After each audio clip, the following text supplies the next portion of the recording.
Hello, ladies and gentlemen. It's Parallax Abstraction, and welcome back to RambleCast and Friends Yaks Over E3. So, we did Bethesda last night, and today we've got the next big event, which is Microsoft. So, I am joined once again by Chris Cesarano, host of the RambleCast. Hello. And we are joined once again by a good friend of the show, KeyMastar. The question we're asking you now is, what E3 rumors all right, yes, and Dr. Poulet sadly could not be here today. He's got this job thing that I don't know what the hell that's about, but that's what he's got to do. So it's just you just got the three of us for today. But yeah, we're taking a look at the pre-show right now, which may not. I'm gonna see if I can find a better thing because I actually can't full screen this player, which is a bit of a problem. So just a moment. That does not look. No, that's not the link I gave I'm you. just I'm gonna go to where you suggested here. We're professionals.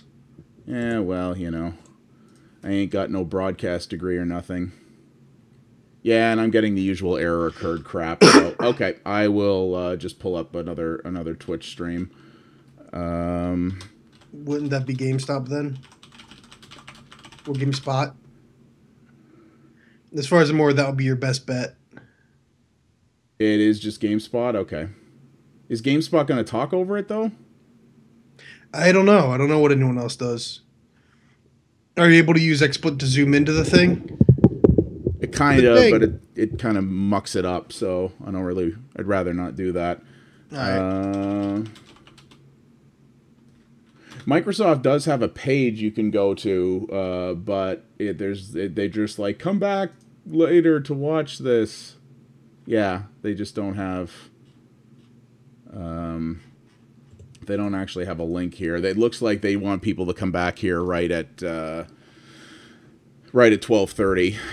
I wish I could share my... I wish I had a second screen so I could just share, because I'm getting the YouTube completely fine. Perfect. Yeah, I don't know if... I don't know if YouTube's being cranky because of something else, or... Okay, there is a twitch.tv/Xbox as well, so... Oh, and they're going to have it too. Okay, hopefully. Yeah, so we can... Yeah, so we'll have... we got options anyway, so... But yeah, so this is the second big one. This is going to be a full packed day of press conferences today, actually, because yeah, we've got So we've got Microsoft right now. We've got, let me just bring up my list here. So yeah, we got Microsoft right now. After that, a couple of hours after that, we've got EA. Then we've got Ubisoft. And then we close out the night with Sony, which is probably going to be a long one. I'm guessing this one, if I had to guess, is probably going to be an hour and a half or so. Sony's always tend to be at least 2 hours because they always cram in a bunch of other media stuff in that, so that should be interesting. EA's is only supposed to be an hour. Yeah, and EA extended theirs to make sure they don't roll over with whatever Microsoft's doing. Oh, so, they did? Okay. No, I mean, think about how much later it is.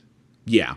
It's like 4 hours later, so this could be anywhere between an hour and a half to 2 hours, basically. Yeah, it's 1 p.m. Pacific, so that's going to be 4 p.m. Eastern for EA, and then yeah, so we've got a while, so that's good, which will give me time to do that. So the other thing is, I told everybody that there are going to be YouTube versions of all these press conferences for people who can't hang around for the live stream, and that is still going to be the case.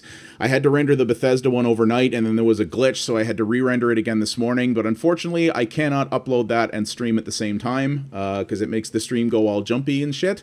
So that will be up late, but it will go up as well. So if you missed Bethesda and you want to see us talk over it, you will still have that opportunity, so that's coming.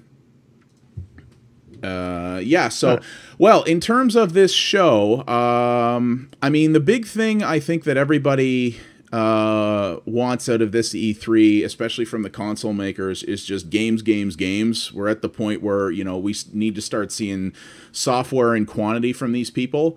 We have a few things that Microsoft talked about last year that this would be the year to get more details on. Stuff like Crackdown, maybe Scalebound. They're not. They already said they're not doing Scalebound. They're not doing Scalebound. Scalebound's not going to be until Gamescom. Okay, that's kind of a bummer. Obviously, they're going to talk about Halo 5 a lot today because that is coming this year. We've got, I'm hoping we get more details on Crackdown. I'm hoping they're probably going to talk about HoloLens. There probably will be a bit on HoloLens for sure, or VR in some respect, because they did announce at the Oculus press conference the other day that they have formed a partnership with Microsoft, which is one of the reasons that the Oculus will come bundled with an Xbox One controller. I'm wondering if Microsoft is going to say, oh, by the way, we're using Oculus for VR on Xbox One. Suck it, Sony. You're also probably going to see, even if you don't see that, you're probably going to see, at the very least along the lines of, they're going to try and showcase Windows 10 and Microsoft Xbox Live, because they're trying to get back into PC gaming again with Windows 10, or so they say, conquering PC gaming. So they're going to be talking that as well. I mean, I do think they're going to have a lot of emphasis on games too. They've already said they're going to have a new IP they're launching. For some reason, there's speculation that the Platinum Games Transformers game is going to be at this conference. Maybe. I don't know why. Maybe they're going to have... I mean, it is an Activision game, so maybe Xbox will have some exclusive DLC content or something. Maybe. I mean, hell, I'd love to see it. I'm kind of disappointed that... I don't know. I mean, on one hand, I love Platinum Games. I love 80s Transformers.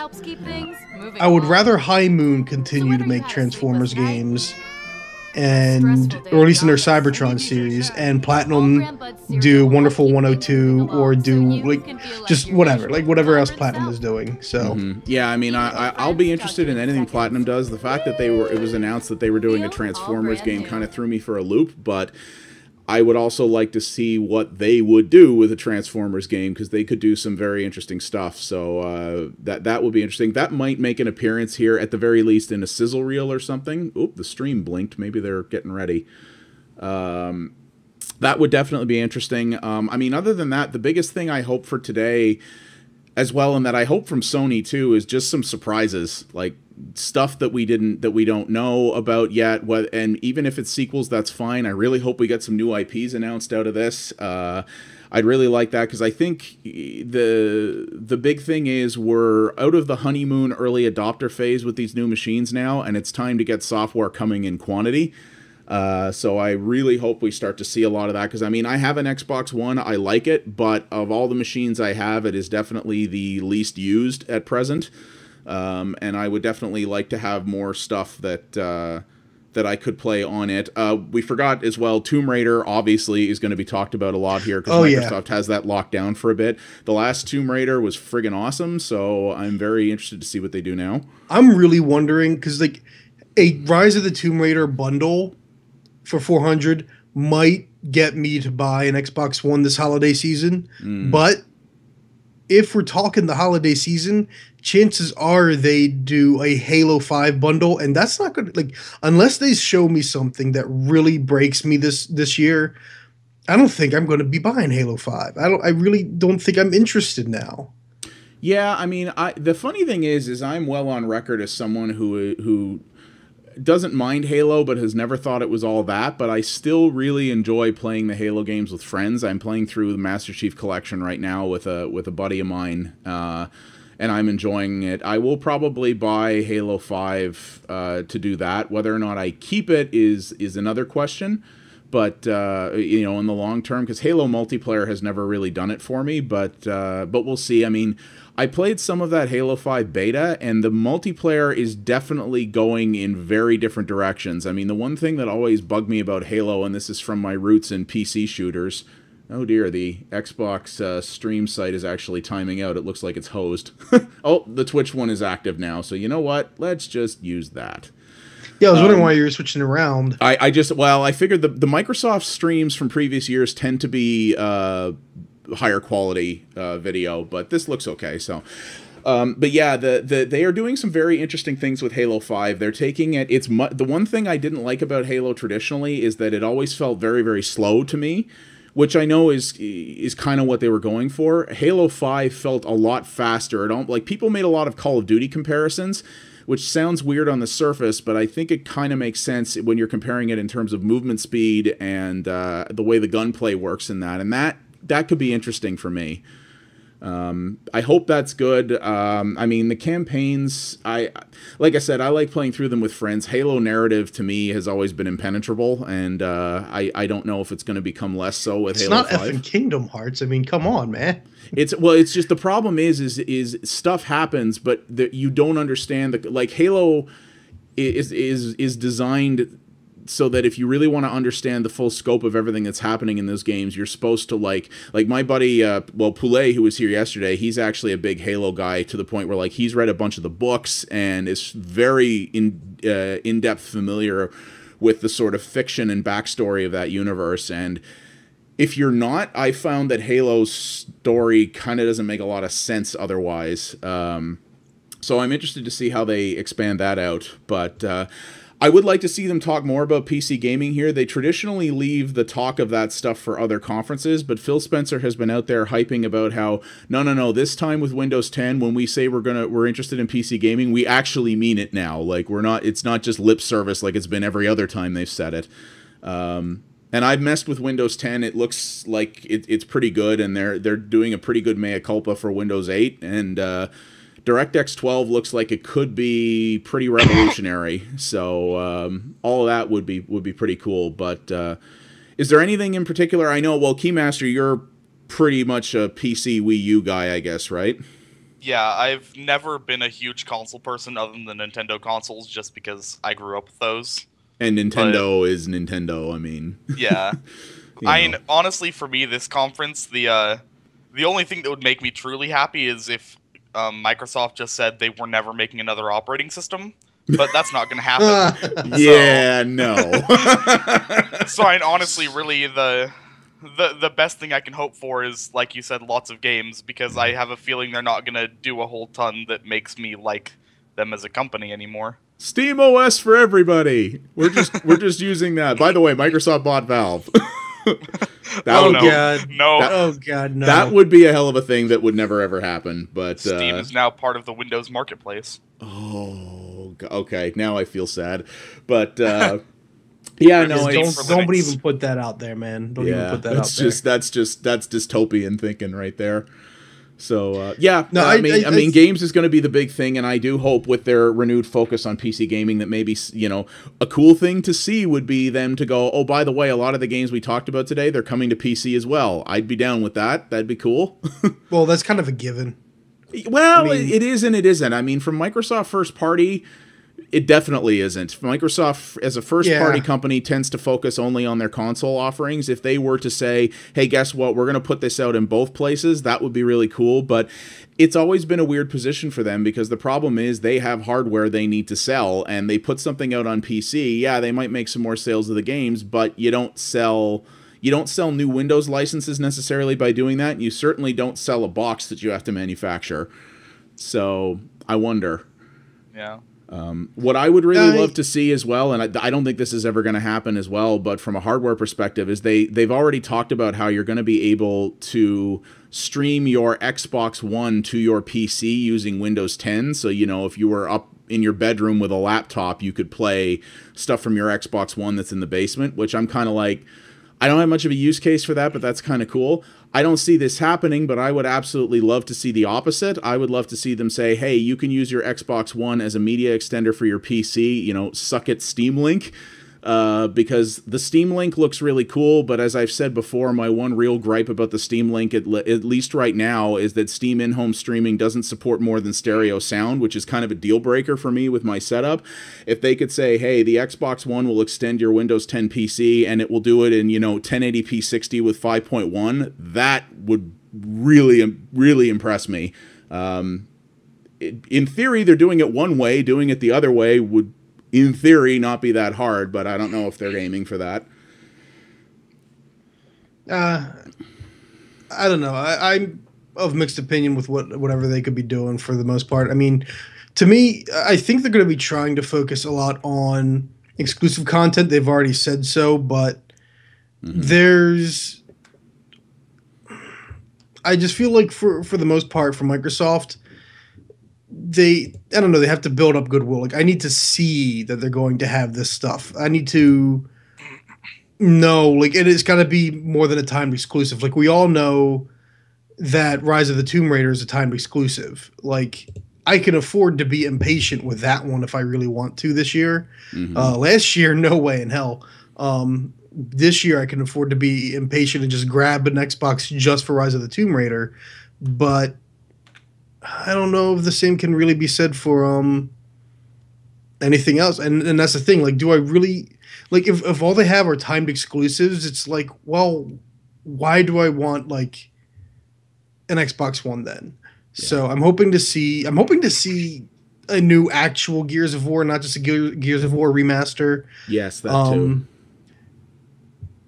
I'm trying to think of what else, because Scalebound was like the one game at this point that I was interested, because that Fable game came out already, didn't it? Or was that still not out yet? No, Fable Legends, I want to say that's not out yet. I don't. If it did, then it came out with a whimper, that's for sure.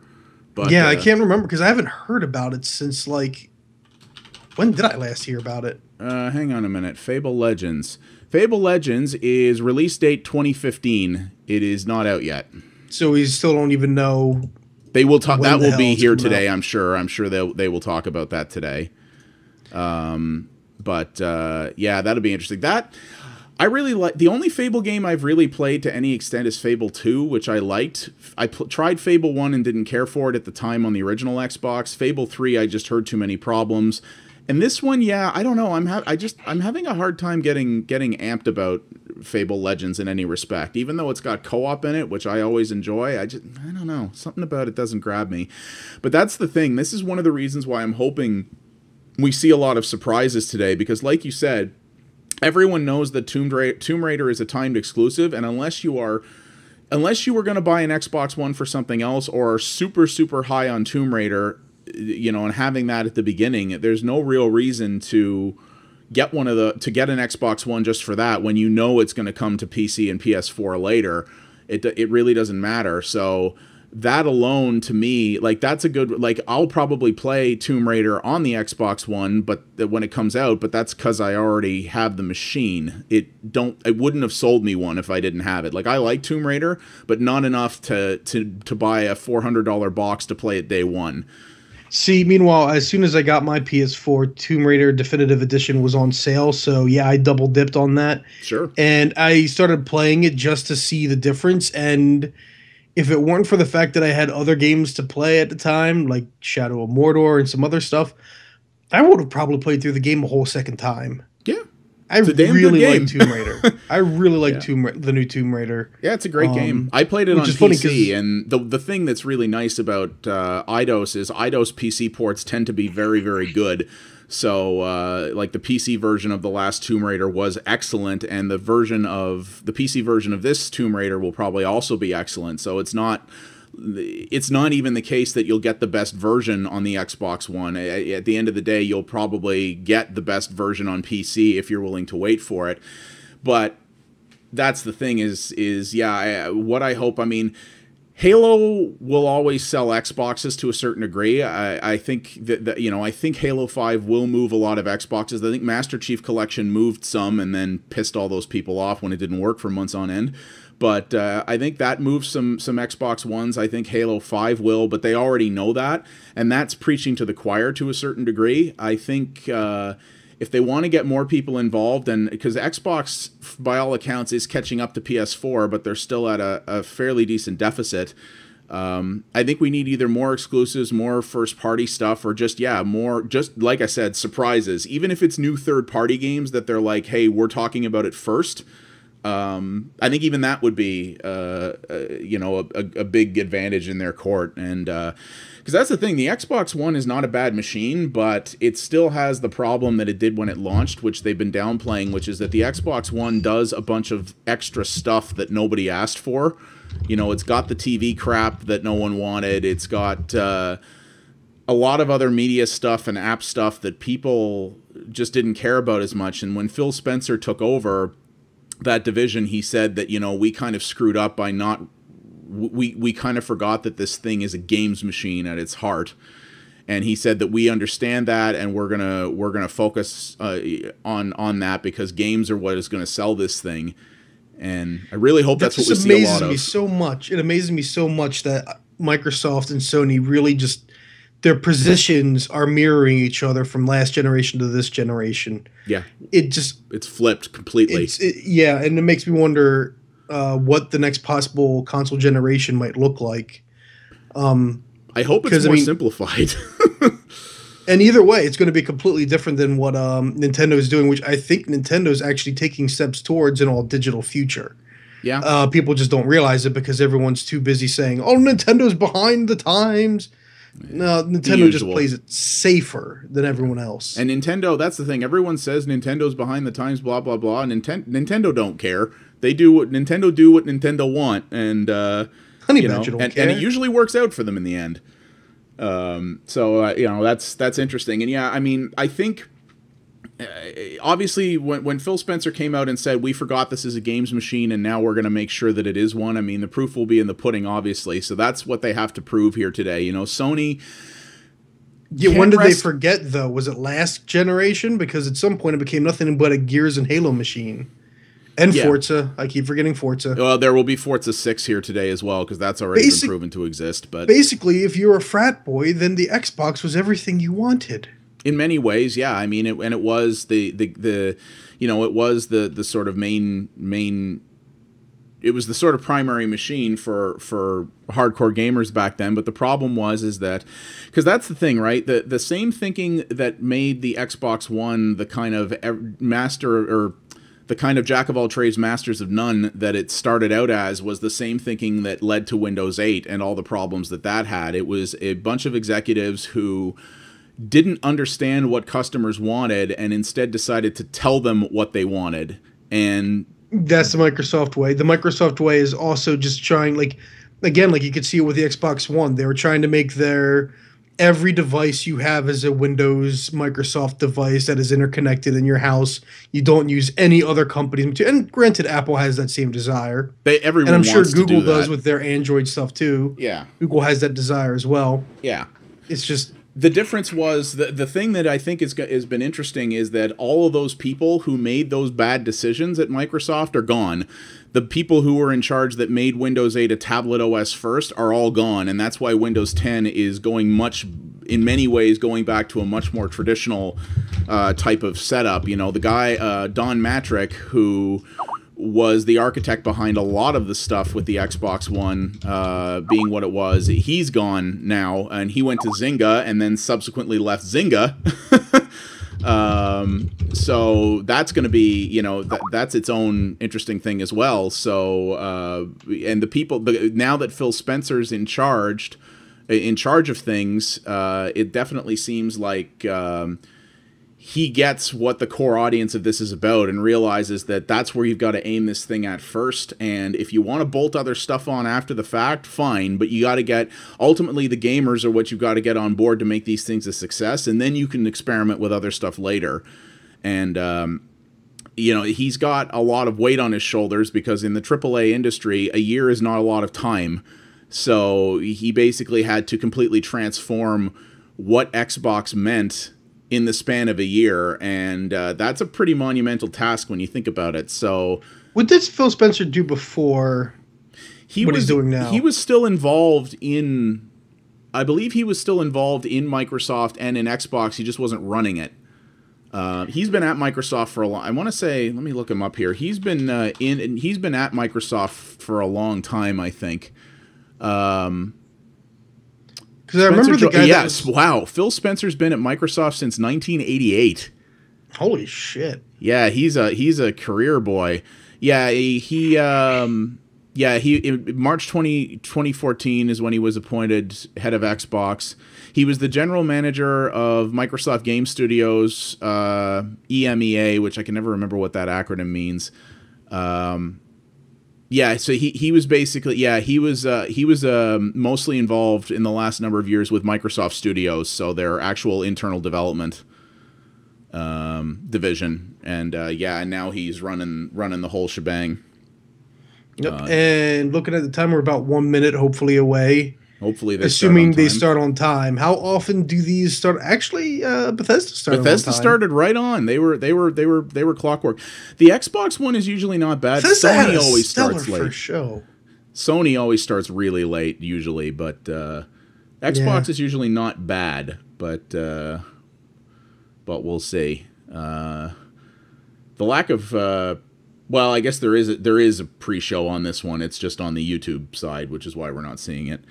Well, it's because it's technically not Microsoft. It is Jeff Keighley doing his, because they already showed a trailer for the thing, the Mad Max, the new Mad Max game. Yeah. They showed a trailer for that. They showed some more. They were talking Dishonored. Now they're showing the original trailer for Halo 5, which was so depressing because it looked like it could have been a really cool new IP, and then it's like, oh, it's just Master Chief wearing a cloak for no reason. Yeah, and that was that'll be a little different here, I guess, because Morgan Webb and Sessler were actually like hired by Bethesda to do that show, to host that show, which is why you saw that everywhere. But this will be interesting. Oh, here we go, fade to black.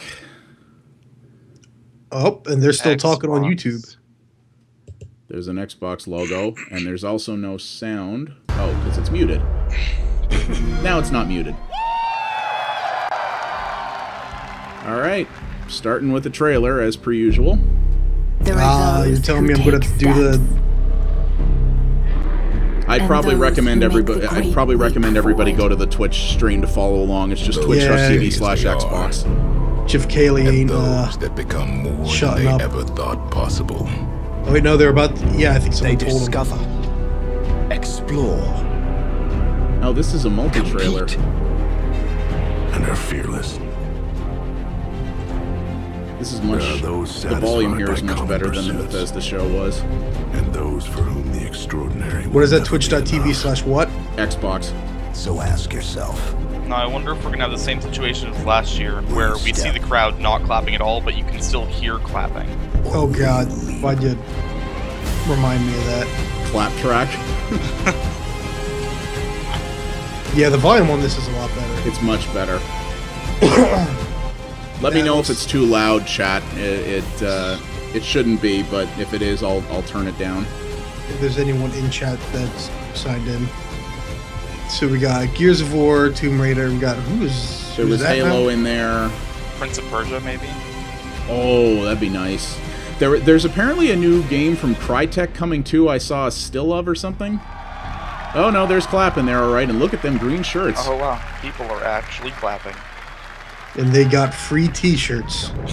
Or those are Microsoft employees. Those are Microsoft employees. Ladies and gentlemen, this is the This is a nice stage.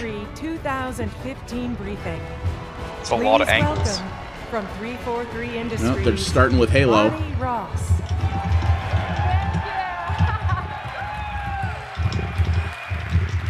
On behalf of everyone here at Xbox, it is an honor to welcome you to E3 Interesting, they started with a studio head instead of Phil Spencer.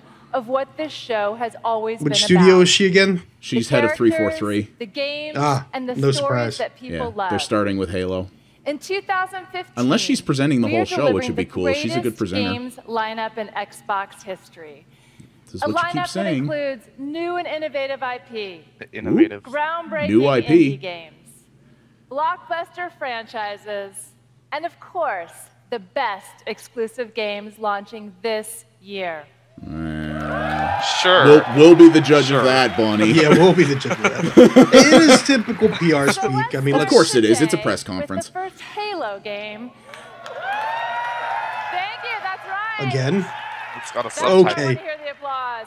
Halo 5 Built Guardians. from the ground up for Xbox One.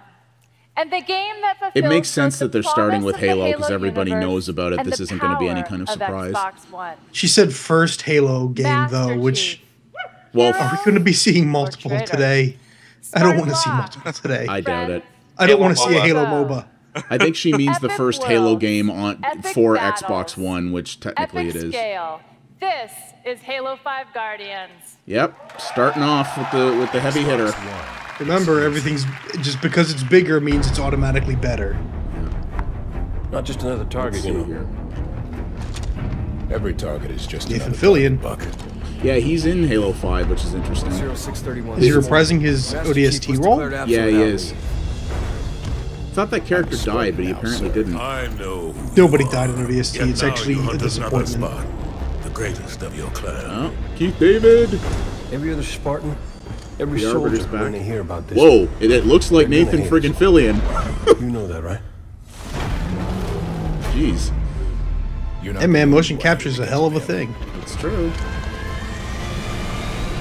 So now, Get the lower third out of there. that is where you'll find the Master Chief and the Guardian he seeks. And of course, humans have to be fighting against Covenant again. Oh, live demo? Okay. Let's move. Vale, keep an ear on comms. Four-player co-op. Oh, that But looks they're really not nice. Defensive positions. I will never bow to infidels.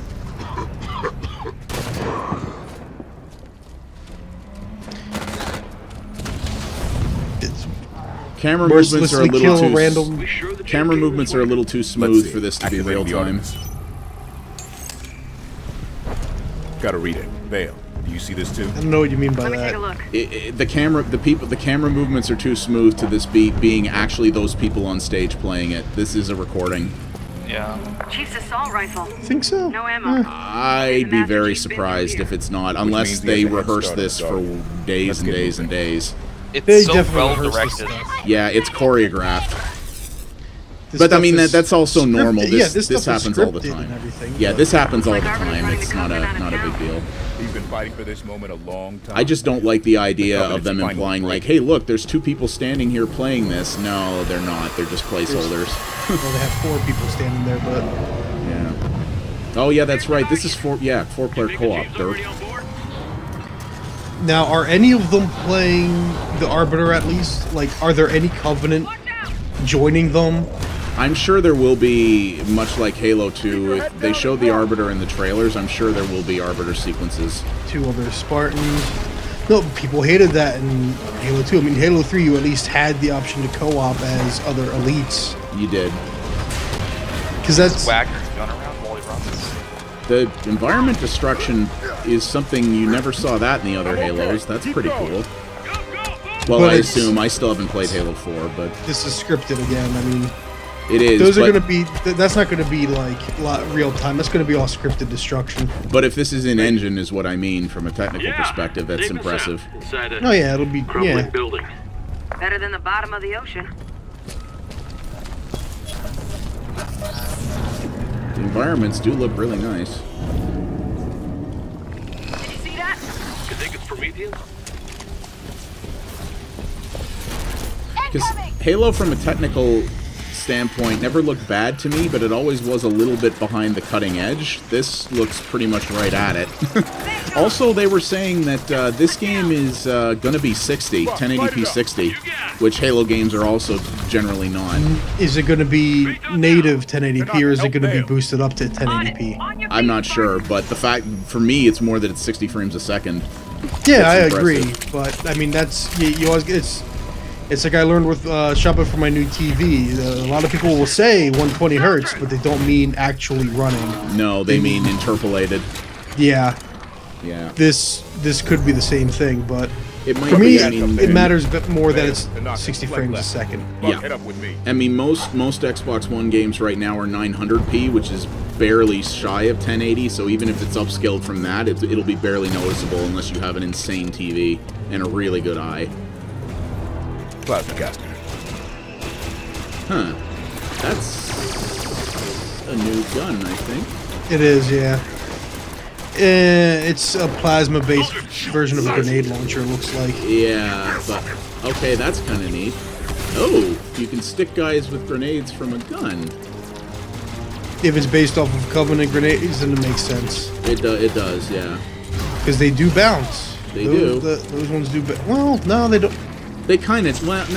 Off of certain surfaces, they'll bounce. That's They right. don't stick to walls, but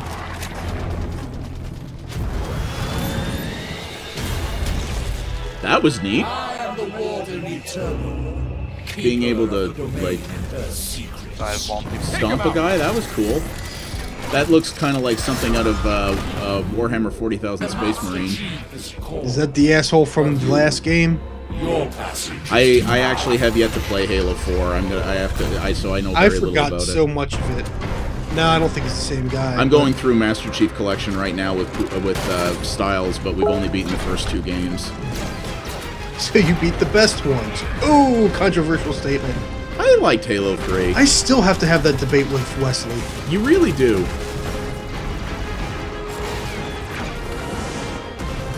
Alright, this is looking like it could cause me to break, even though the Halo 4 was... I mean, it's... I don't know. On one hand, I'm watching it, it's like... I know it's not good to be Bungie's Halo. Yeah. But at the same time, it is Halo. And I am a sucker. But $400 for it is too rich for my blood. That's why it has to have... It's got to have other stuff. Industries, Josh Holmes. Oh, more Halo talk. This of is course. the biggest and most ambitious Halo campaign I'm just curious yet. what else they're going to talk Built about. for seamless drop-in, drop-out cooperative play, you'll control 2 distinct Spartan squads. One led by the Master Chief, and the other by Spartan Locke. Now, for the first time, the epic scale of Halo's campaign carries over to our multiplayer experience. With 24 players, AI-controlled adversaries, and massive environments that are 4 times the size of any previous Halo map, what you're about to see is a giant leap for Halo multiplayer. Was there ever 24-player multiplayer in Halo? 3. I don't know if there ever was. This sounds like a 24-player horde mode kind of a thing. Oh. They've broken through our defenses and our bases in lockdown.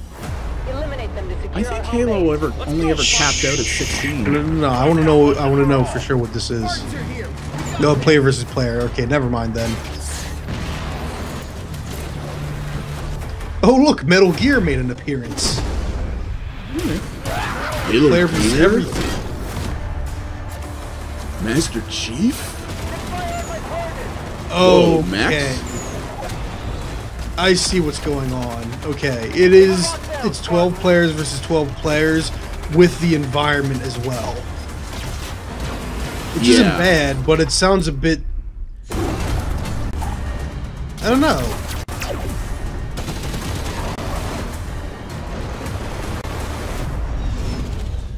That was a colored hunter. Does that mean I could play as Covenant? Warzone multiplayer. Interesting. Different mode name. Xbox One exclusive. World premiere. Whoa. World premiere. Then let's find out. Ooh, new game. Was ist das?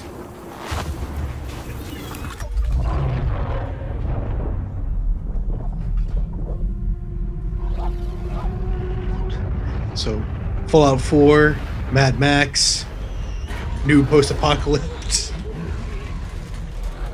I wonder if this is that Crytek game. Oh no, it's Kenji Inafune? And what? What? Whoa, what? What now? This is, this has got to be, Aperture, no, not... Armature? Armature. I don't know, Armature's largely been a port house, but... It's quiet time now, because... Come on, buddy.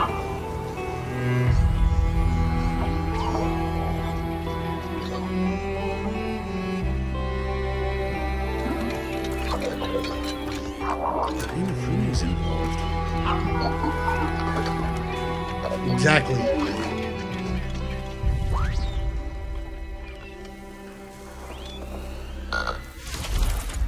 What is it?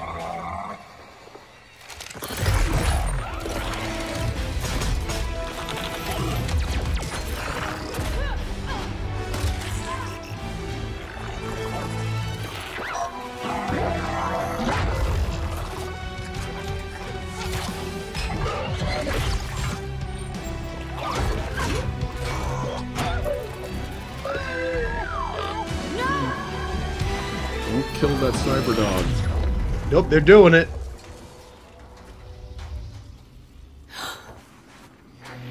He's not dead.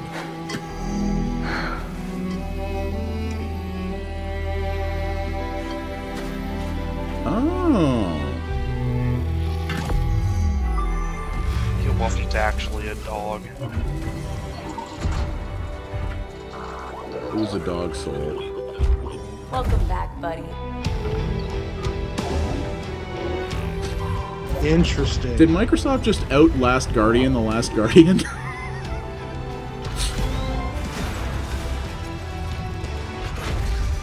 Whoa.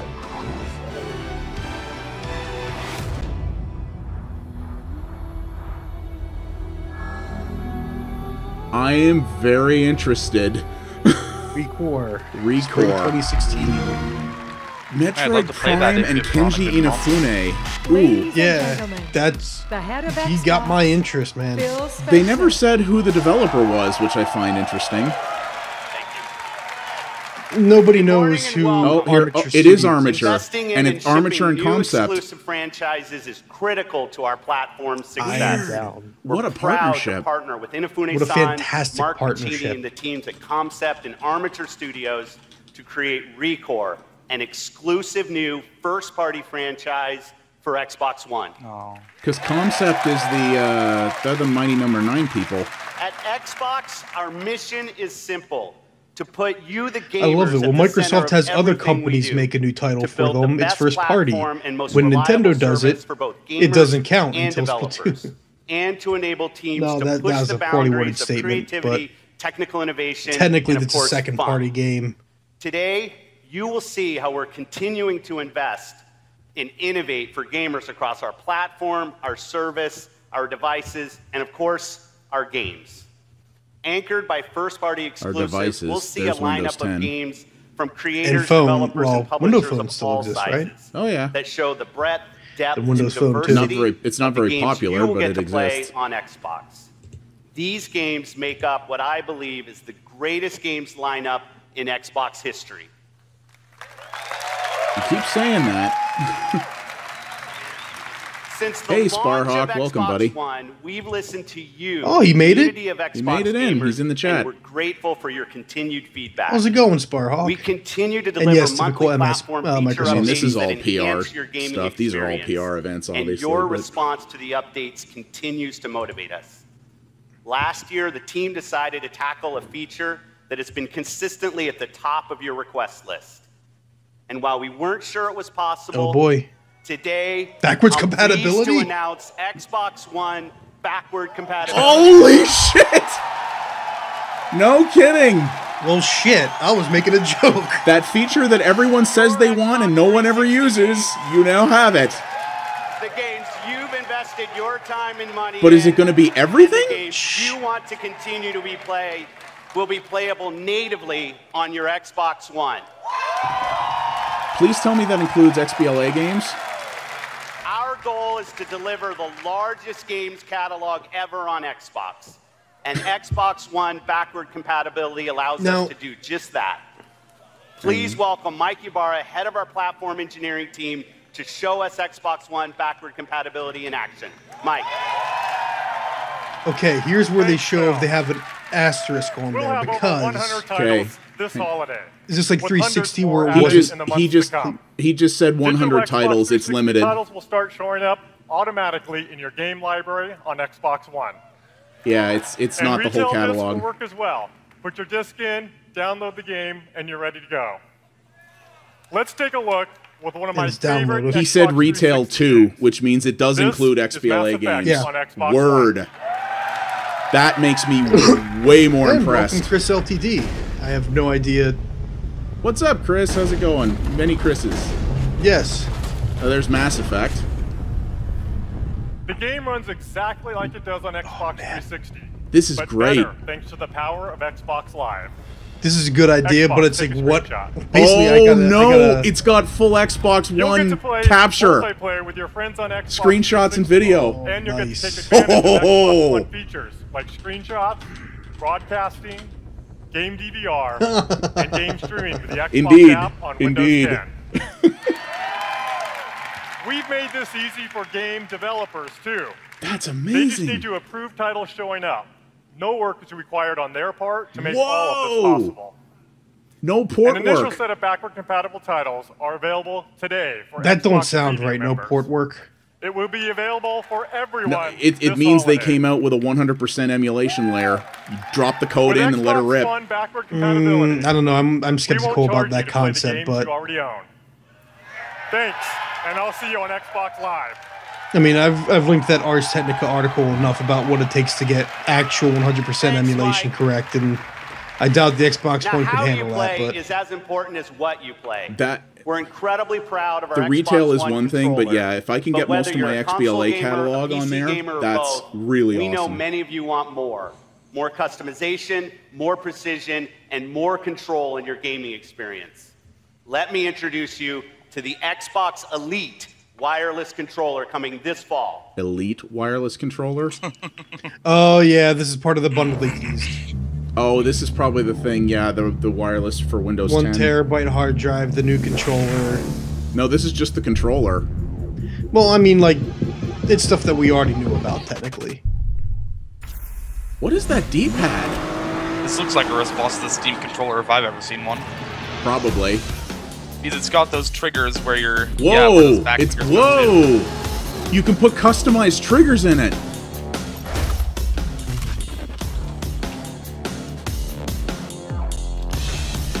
That is a weird D-pad.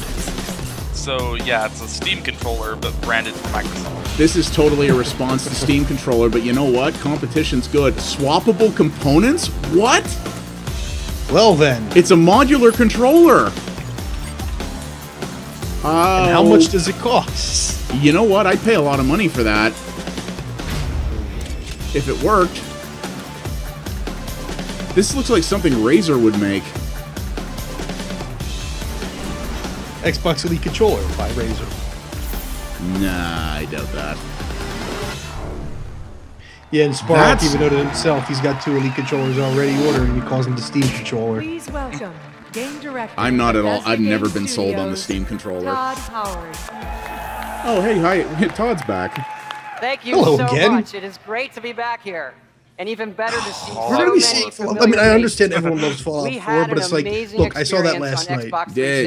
There might be more of it. Fallout 3, Skyrim, and we're excited to finally bring what's special about our games to Xbox One. We like to build the biggest, craziest game worlds we can. And when that world is Fallout, there's nothing else as fun to build. In Fallout 4, you experience the events of a nuclear war. Forced to abandon your home, you take shelter in an underground vault. Events transpire and you emerge 200 years later, the sole survivor New footage, of Vault please. 111.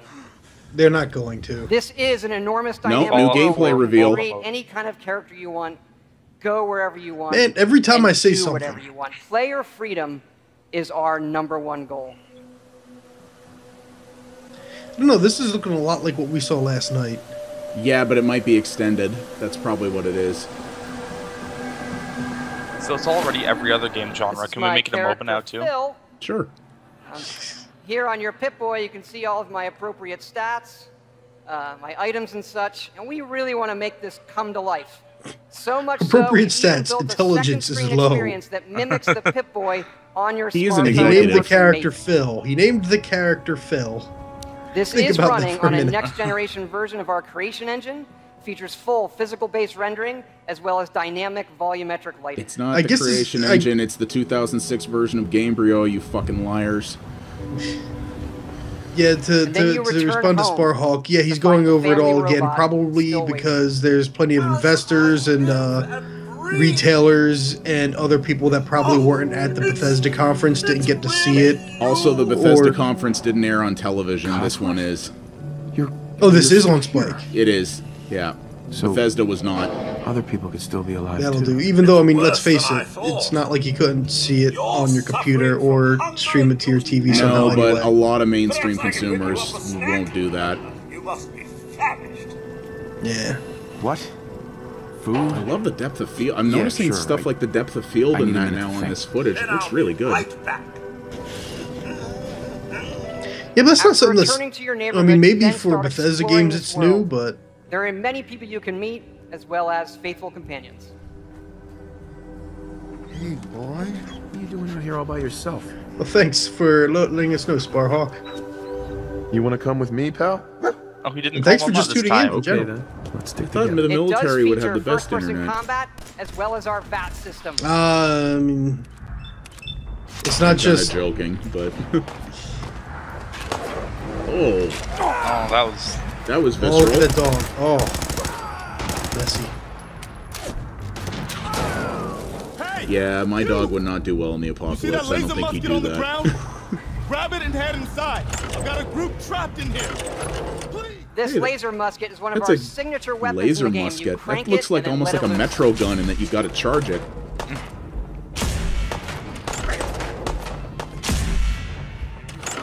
He's got a lot of ammo there. It doesn't look like a lot of good feedback either. Well, now it does. Wait It's for like it. every other time Man, he I was don't know firing. who And you as I are, said, but man, your every time time I is say impeccable. something, Whoa, that guy's Preston got a Garden. sweet hat.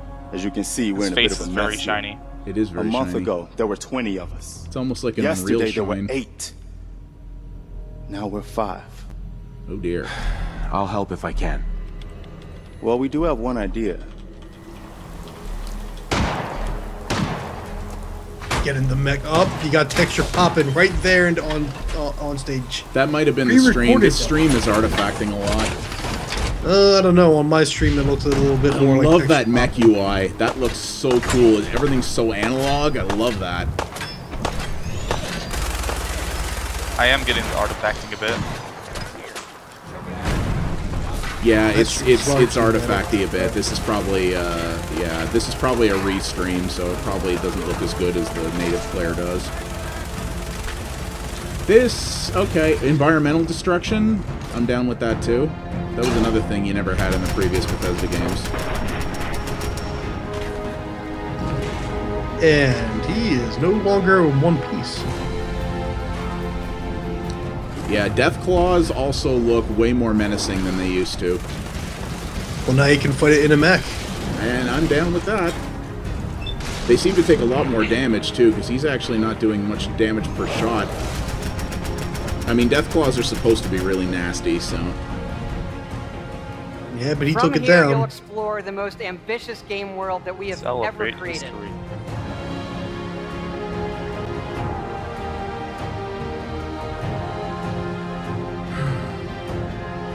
I definitely am not buying this on Xbox One, but I still want it right now. At least we don't have to wait a year. If true that. I gotta make sure I get Witcher 3 finished before the fall. I probably will. Yep, still Thank sold. you. Like I said, it's great to be back here working with the amazing folks at Microsoft, many of whom we've worked with for 15 years, going back to Morrowind on the original Xbox. He's probably and you know really what? We would sleepy, not be Sparhawk. here, really, without the support they Todd gave is us probably then really sleepy and, the and support they give suffering a us now, hangover. but I have He was bugged them for the pretty last jazzed 15 last years night for at the one Bethesda feature that show. I've wanted. And then he and probably working drank together, a it's lot. finally happening. As you know, Xbox modding exclusive Fallout 3 offer, included? Fallout part 3 of what we included with do. Fallout 4. It is all about Cool. making it your own. If you I'm had never excited played to 3, I announce guess? If you that didn't buy mods it in the Steam created sale on the by now. PC Whoa!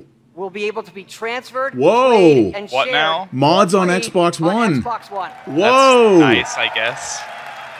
Hey, get mods to more people means more people will get interested in Thanks making again. mods. The game's coming Very out November true. 10th. Very We hope true. you love it. Thanks. That's really cool. I'm really glad to see Please welcome consoles getting into Chief this. Operating Officer of Electronic Arts, Peter Moore. Bit late, but yeah, it's good. Welcome back, Dr. Polt. Hey, Good morning. Poulet, what's up? Always great to be here on the Yay. Xbox Play, stage, Paul, kicking whatever. off E3 with my friends and partners from Microsoft. It's a nice suit. And such exciting news from Phil that we'll be able to bring some favorite EA titles from the Xbox 360 platform to players on Xbox Now the stream's One jumping a via bit for backward me. Compatibility. Now, Mine's that's gonna still be a lot holding of up fun. well, which is Now, nice. as you know, in the last year, we built a great new service in EA Access on Xbox One. It helps you do three Oh, simple right, things. EA Access. I Play forgot first, about that.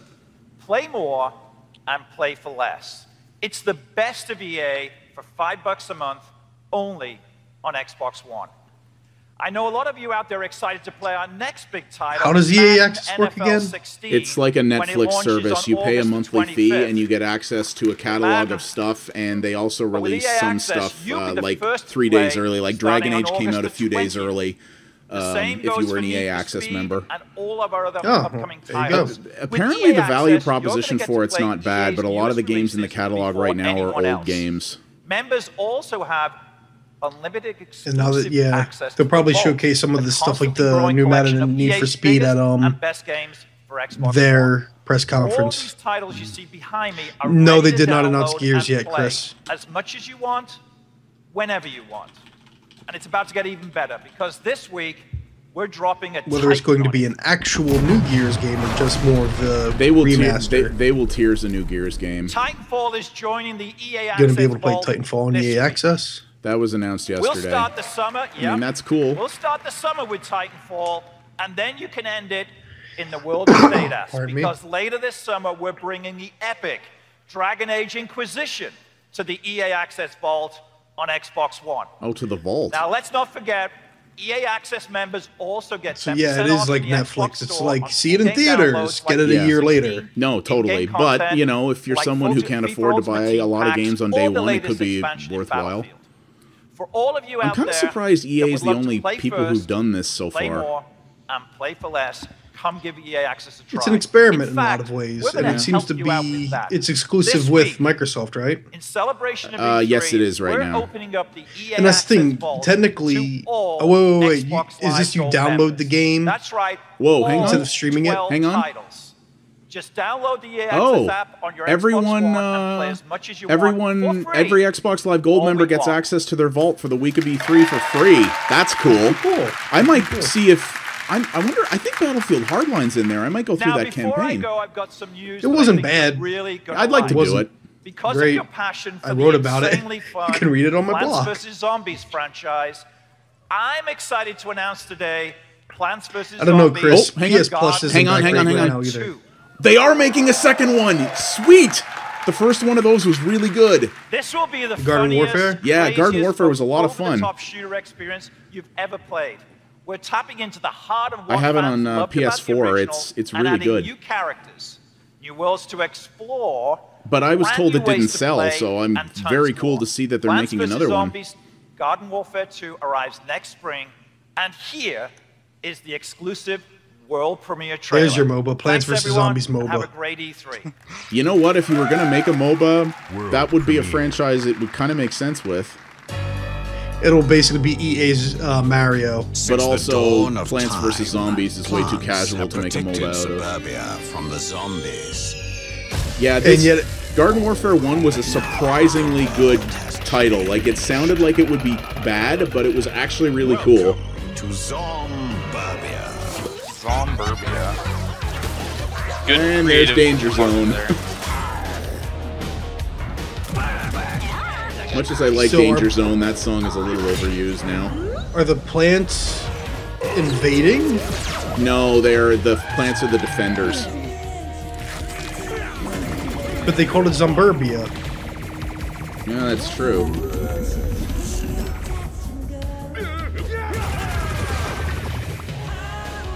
This is all just CG, but it's kind of funny. What are the odds that you think there will be a Plants vs. Zombies animated movie made at some point?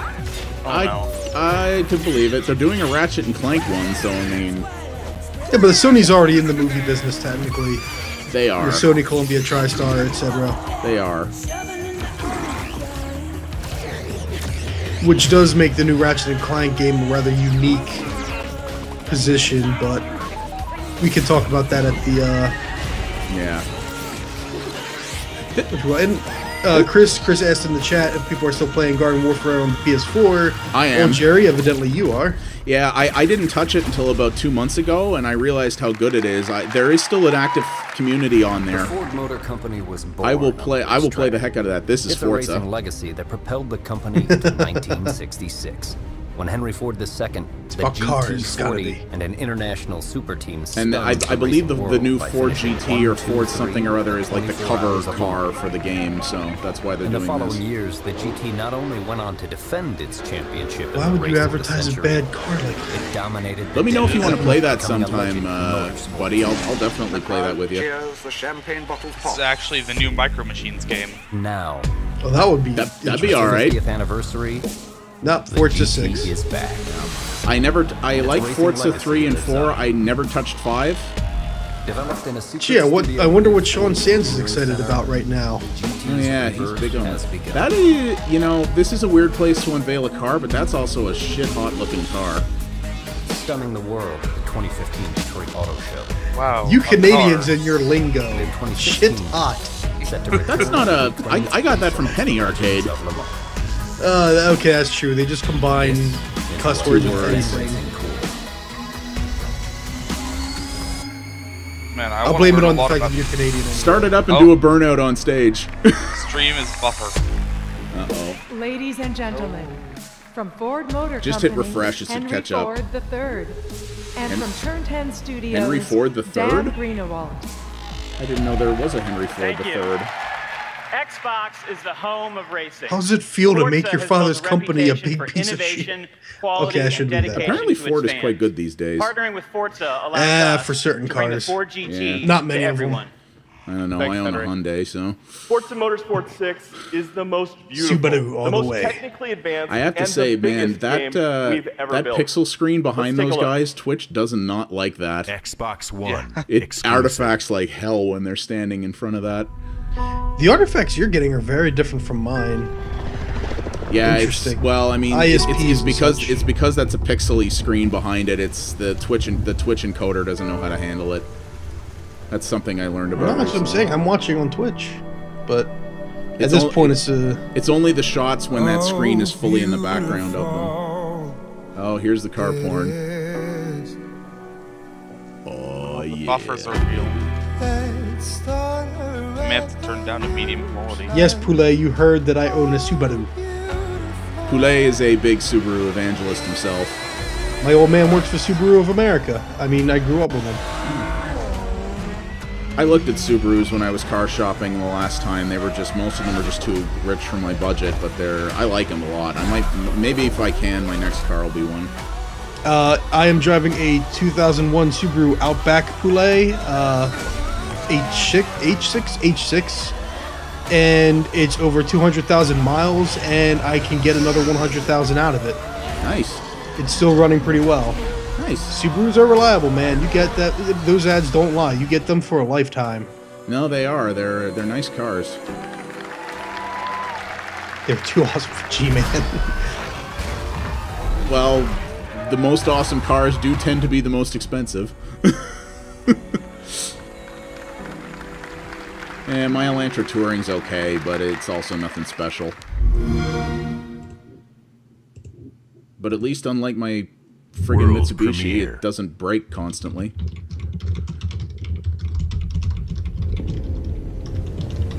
Okay, here's something else.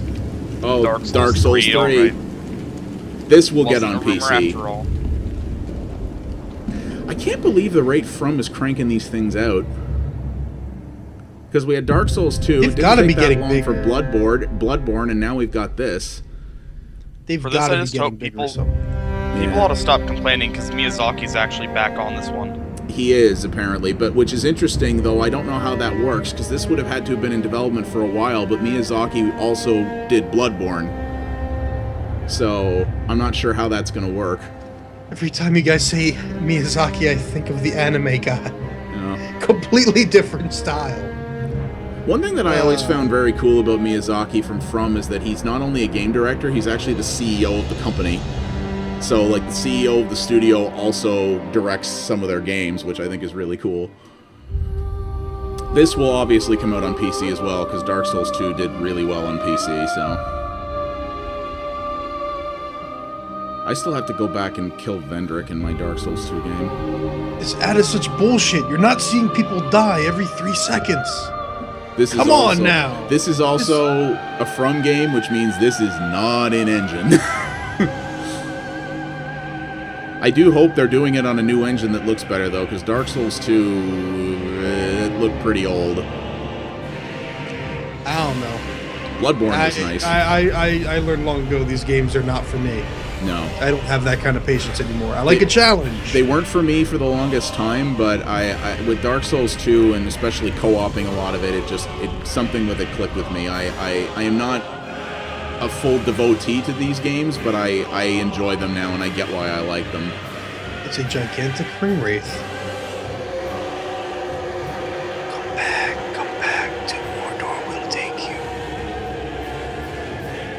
Dude, can we get some like Shadow of the Colossus battles in Dark Souls? That'd be cool. That'd be cool. I'd be down with that. Are they gonna talk about it much? Early 2016. Wow. I guess that'll have been 2 years from Dark Souls 2. Well, that's all they're talking about. We were always told it might come to this. Now they announced Dark Souls 4. This is the Division, I bet. That one day, on Xbox. everything we ever knew. Even though end. Sony owns Bloodborne.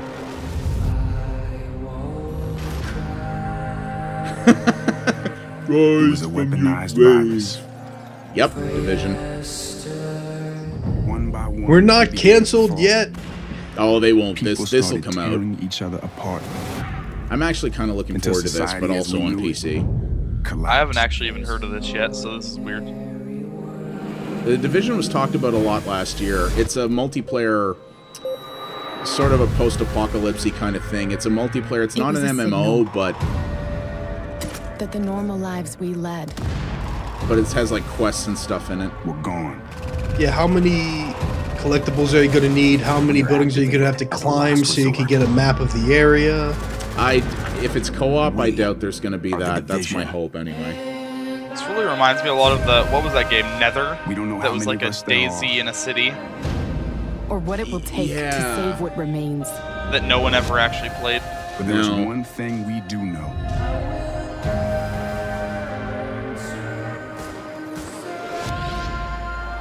There cannot be any hope. You're right, so for far, tomorrow this year has been a lot of if we don't 2016 for today. when it comes to announcements. They'll be showing a lot of this stuff. They'll be showing. This is just obviously a CG trailer. We'll get a lot more of this today at Ubisoft's press conference. Yeah, Seed Poulet agrees. Towers for sure. I don't know. I mean, I'm hopeful there won't be, but It's a Ubisoft game, and it's an open world Ubisoft game. I mean, it is. But I don't know. I'm hopeful that Ubisoft has also realized that people are getting tired of that Please formula. welcome But we'll see. President Ubisoft I wouldn't mind the Americas, towers if they actually Laurent provided any Descamps. sort of interesting challenge. Well, that too.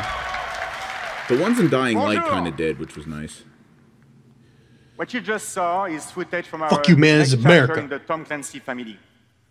The Division is a deep, realistic Division. action RPG that feels personal.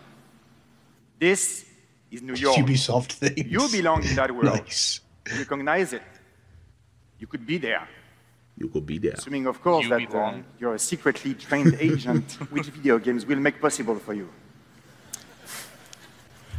Our Tom Clancy games and Xbox have a shared DNA since the original Ghost Recon shipped on the very first day of the Xbox Live service. Since then, live players have been among our most passionate fans.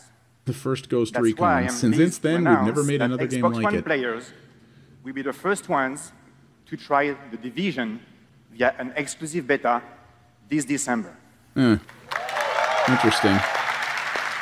Exclusive betas never really phased me Now, much, but if you're an Xbox Clancy fan, I have more. On October 13, we'll launch Rainbow Well, if you want to Six be Siege, as the next thoroughly... installment in the Rainbow franchise. oh, Rainbow Six Siege. This I'm interested in Think too. simple, I did like fun last year's gaming gameplay. roots blessed with next-gen technology. Most players love it for the intensity. For me, it's the destructible environments that really hit the spot. When Siege comes out, fans of the series will also be able to play the full versions of award-winning Rainbow Six Vegas and Vegas 2, thanks to the I like backward those games. compatibility on Xbox One. I think my PC can actually run them though, so I'm not as... Yeah, those are old games now. Better yet, those two I games say will I come think free though, I haven't with confirmed Rainbow yet. Six Siege. Rainbow Six. What was that? So, until then, let's take a look at this groundbreaking They're coming free game. with Rainbow Thank Six Siege, I believe. Oh, that's cool. That's a nice little value add. Okay, they're setting up in the plane. Drones up. Looks like bombs in the back on the right. Yeah, that's it. All right, let's go. Rick, you and Shane go up top like you did last time. Right behind you. Very different environment. I like this.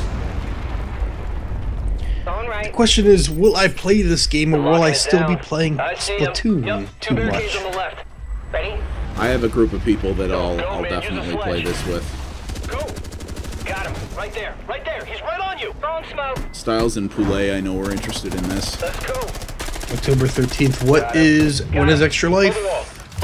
November, so that'll be out for November. And Poulet is actually going to be doing Extra Life with me this year, and we're going to be focusing a lot on co-op stuff, so that's really good. Alright, man. Let's go. Why does the front page not have it? There it is, November 7th. Yup, this will be in time. Cool. So, you know what? I might get this game just for Extra Life. It might be cool for that. Nice shot. That looks pretty awesome. Yeah. If the gameplay is actually, good.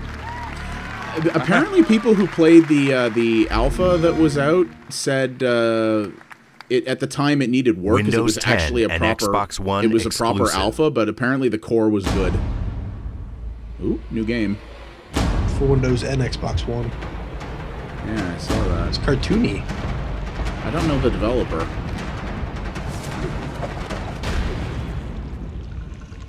It's a MOBA. Damn it, you beat me to it. I was about to say Everything's that. a MOBA now. Actually, yeah, it looks like it is. They're saying choose your hero, but there's only 5 of them, so...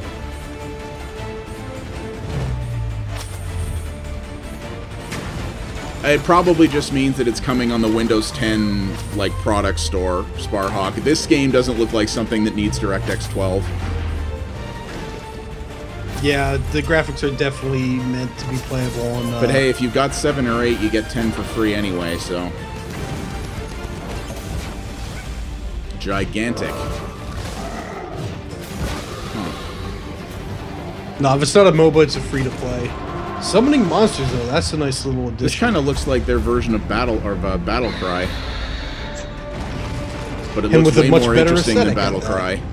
Exactly. The one weakness in Bethesda's whole conference, it's like, I'm sorry, guys, you're free-to-play, team-based shooters. Yep, free-to-play, there you go. Another beta. Again, I'll try it. A brawl is Play in our beta, so we don't have to hire QA testers. Oh yeah, a lot of people are looking forward to this. Oh, this is okay. This is gonna be sizzle reel montage. Yeah, they're still making Army Men games. Apparently, I'm gonna have to wait until the full trailers are out on YouTube to understand. It's a shame because I don't think Xbox has a proper... Westerado. I've got a series of this starting up soon. No, really? Yeah, Westerado double-barreled. Pretty sure that's in the daily sale, right? Probably is. The Adventure Life Sim. Oh god, Goat Simulator. Can we let this die already? Fuck. Or Goats Edition. Oh, Behemoth's new game, yes. Oh yeah, Below. I wanted to see more of that. Oh yeah, that's a game that exists. Survival game, whatever. I've heard about this on I literally bought this about half an hour ago. Optional. What, Ark? Yeah, I literally bought Ark like, oh, Super Hot, yeah. Yes. Super Hot I'm very interested in. Also that crazy cartoon game. I forget what that's called, but that looks friggin' cool. Cuphead. Cuphead, yeah, yes. Cuphead looks good. That looks great. Sparhawk, that is not a funny what joke. What you just saw was a sampling of the terrible. titles coming from the more than 1,000 There's actually Goatsy independent jokes in Goat developers making Simulator. Xbox One and Windows triggered me, games man. part of the Hashtag ID triggered. Xbox program. You know, enabling creators to realize their visions This and is their deliver indie segment, so incredible this will be new interesting. experiences to Xbox players around the world is what the ID at Xbox program is all about. And it's been awesome to see the level of critical and commercial success developers have already had on Xbox. And we're really just at the start. Now, I'd like to introduce you to some amazing creators whose games are going to be debuting exclusively on Xbox One. Hi, I'm Steve Gaynor from Fulbright. When we created Gone Home, we wanted to tell a very small, Why do I recognize his personal story. name? So we He's the created Gone a game Home that took guy, and he place was on entirely Idle in one Thumbs a lot. family's house. But with our next game, I haven't Tacoma, listened to we Idle wanted Films to in a push long time, ourselves actually. to Neither explore have new I, but ideas and he's new the guy. frontiers. This is the lead What guy is life behind like in a place Gone that's Home, and he completely also unfamiliar did to you and me? A place that's beyond the Minerva's bounds of Den. Earth. And what is Hey, man. to the crew of Lunar Gone Transfer Home Station didn't interest me, but maybe the next game will. No, I'll give it a chance. This is like a space thing, which I find very interesting. So Come in. I will I didn't like Gone Home. That's well documented, but already it looks like what I was imagining BioShock 2 should look like back when I was in college still, and BioShock 2 didn't exist. That information has been classified. Whoa.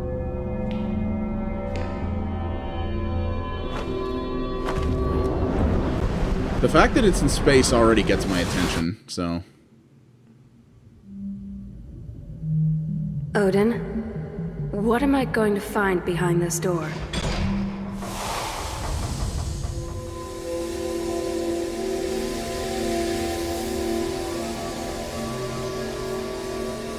Was that it?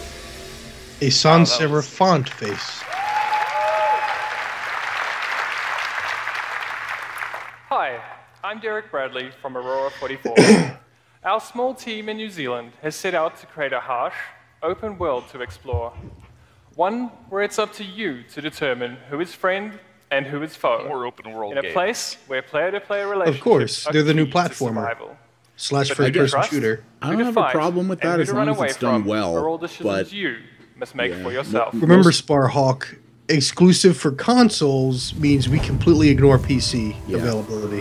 Which is the usual thing. So most of this stuff will probably come to PC.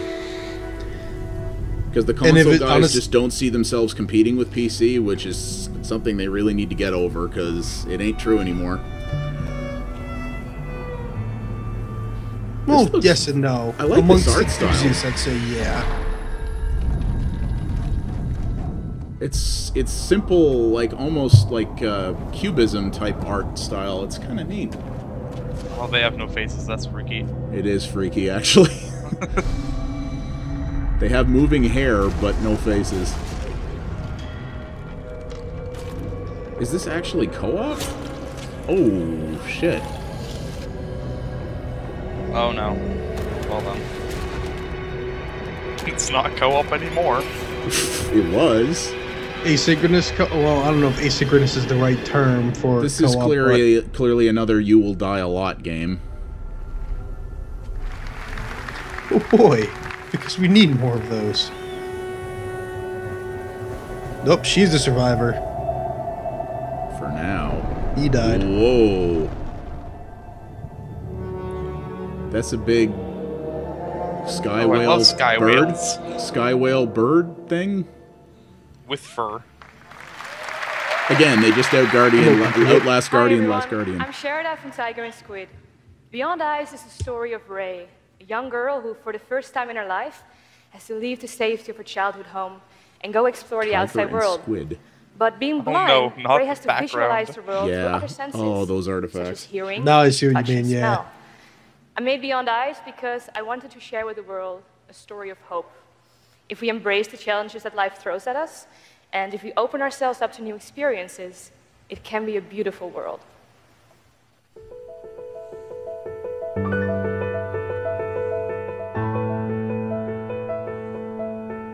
Very cool art right out of the gate. Dora the Explorer, the game. Yeah, I think they Not already have quite. those. This almost looks like a take on the sort of unfinished Swan idea, but with watercolor. That's what I was actually thinking of, yeah. It's very neat to look Doesn't at. look too bad. I probably won't play it because even if I'm interested, like I tend to just never get around to the more. No. And you know what, Sparhawk? I kind of was. I've been thinking about that too. I do think that this presentation they're trying to get females on stage as much as they can. It won't stop Polygon from writing an article about how whitewashed everything is. Oh no, that stuff's already happening. Hell, the outrage already began yesterday. So Yeah, but you know what? Who The only cares? thing we were certain okay, of this is Cuphead. is that we wanted I wanna see our more about game this. to have the look of a 1930s cartoon and the precision of a classic 16-bit platformer. With the help of Microsoft, we have brought our sketch to life. Today, we are excited to give everyone a quick peek into the world of Cuphead. I really am interested in this. It's very... The art direction is great.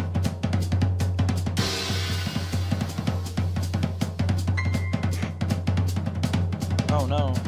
This is gonna, like... If they can actually make it look like this is gonna be, like, precedent-setting. Is this retro or is this vintage? Console exclusive, so this will be on PC as well. Did he just put booze in his mug head? I think he might have. Or did... No, it said maybe it was poison. This looks incredible. Oh yeah, the game's art style is beautiful. It looks like a balls-hard platformer too, but I'm okay with that. That wasn't a platformer we just saw. That was a shmup. Yeah, I'm interested. Coming 1936 plus 80 years. I like that. That's rad. Those last four but that also means really 2016. show the breadth of experiences that independent developers are bringing to Xbox One today. And we'd like to really thank those creators for joining us on stage and sharing a peek at the experiences they'll be bringing to Xbox One and Windows 10. Now, I'd like to talk about a new pilot program we're launching for independent developers called Xbox Game Preview. Game Preview is a new type of offering that I'm sorry, hearing all this stuff is so funny because it reminds me of how Microsoft was doing XNA it enables the community to get and involved eventually and even cut help shape XNA the final off outcome with their feedback. because Microsoft stopped caring about early indies. access gaming is Microsoft just stopped already caring popular on about indies PC, and basically, we're and then all of a excited to offer it to sudden, our players.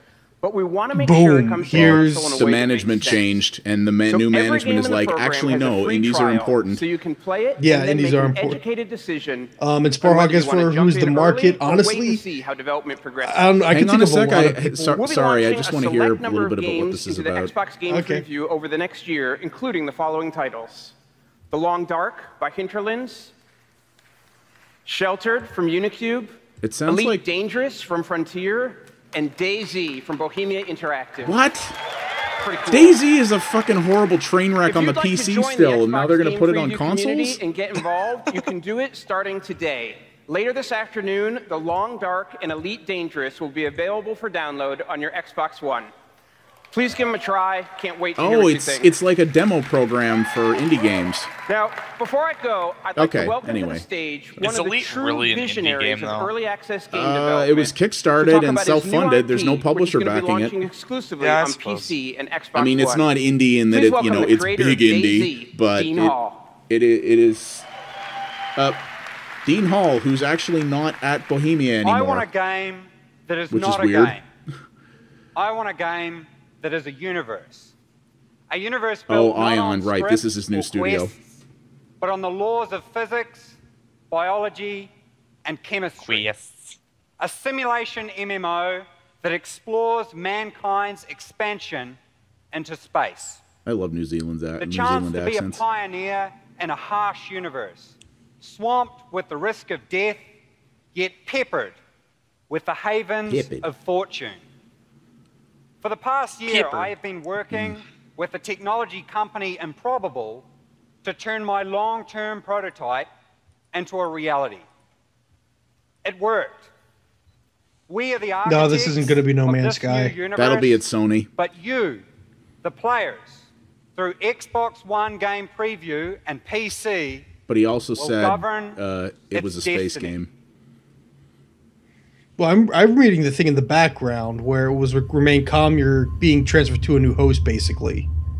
Yeah. Wrench, not again. Also, he said he was working with the tech company Improbable. That sounds like a bad name for a technology company. Can we develop a product? Time It's Improbable. exclusive. This is a time exclusive, so it'll come to PS4 eventually. Probably. And he said PC as well, so.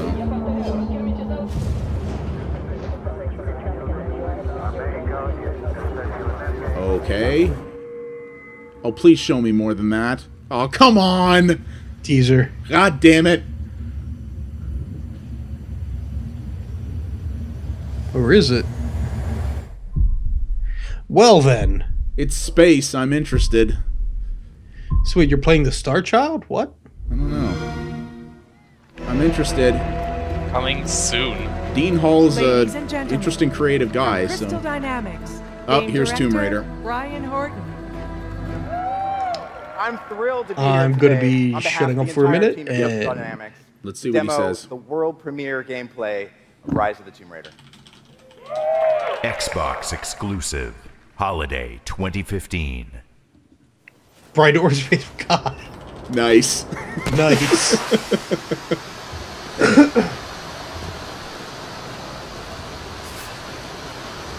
we go.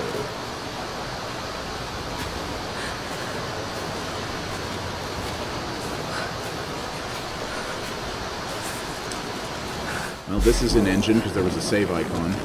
Yep. Wait till you see this view, Lara. It's funny, it's like a simple little thing in the corner, and you know it's not actually a bullshit trailer. If this is how you, make the Might little still- nods to hardcore gamers. It might still be pre-recorded, and he's just pretending to play it, but But it is an engine, which means it should, in theory, look like this.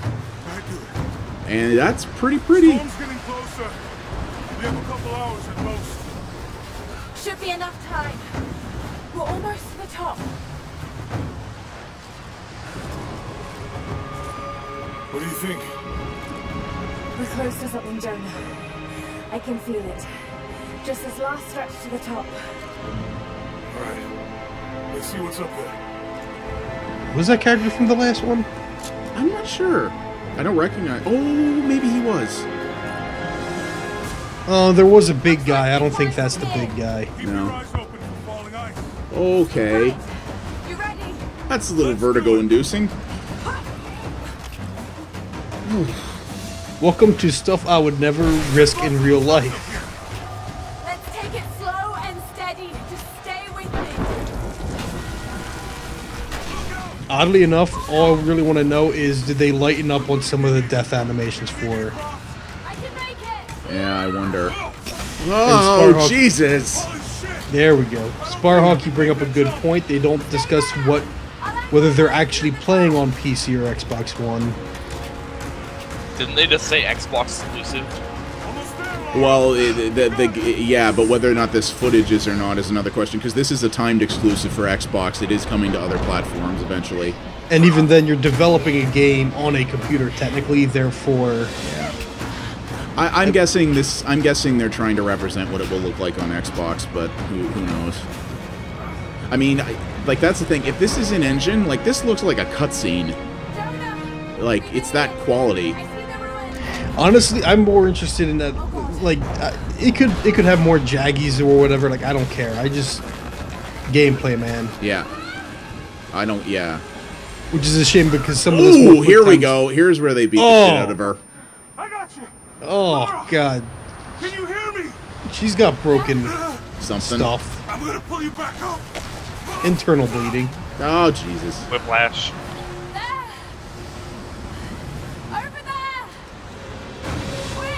Yeah, Poulet, this is this game they already confirmed last year. It's timed exclusive, so it'll be on Xbox One first, but then it'll come everywhere else.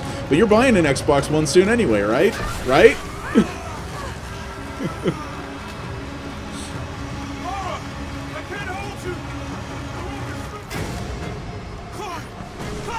I wonder if they watched the movie Cliffhanger before doing this. I need to watch that movie. Oh dear.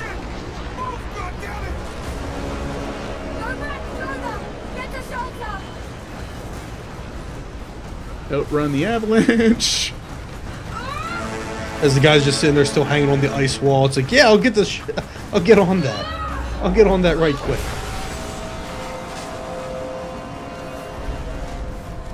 I mean, a lot of the stuff. This definitely looks like a lot of this, you know, the set piece type ideas that were in the last game, but I like those, so that's all right. That is what you're going to market. I mean, the stuff that I really loved about it isn't going to market well. Oh boy. Here we go. This is like the sequence in the river. Oh god, not again. And there's the quick time. The QTEs I don't mind if they're few and far between, which they generally were in the last game. Just don't do it a lot. They seem like they give you a warning to how much time you have, but yes. That could still be... Like, later in the game, that could still be handled poorly.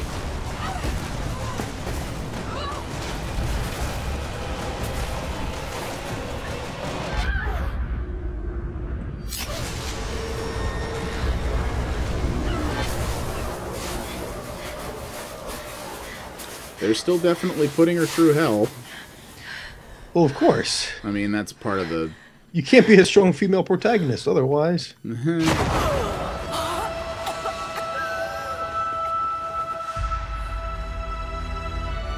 Now, how quickly did she get frostbite? Yeah. Something else dwells in the darkness of this place. Oh no, she's limping. She's not a strong female protagonist. Oh, we shouldn't do that too much. Tomb Raider Hypothermia Edition. Like I'm doing what I was meant to do. Whoa. Some kind of marker.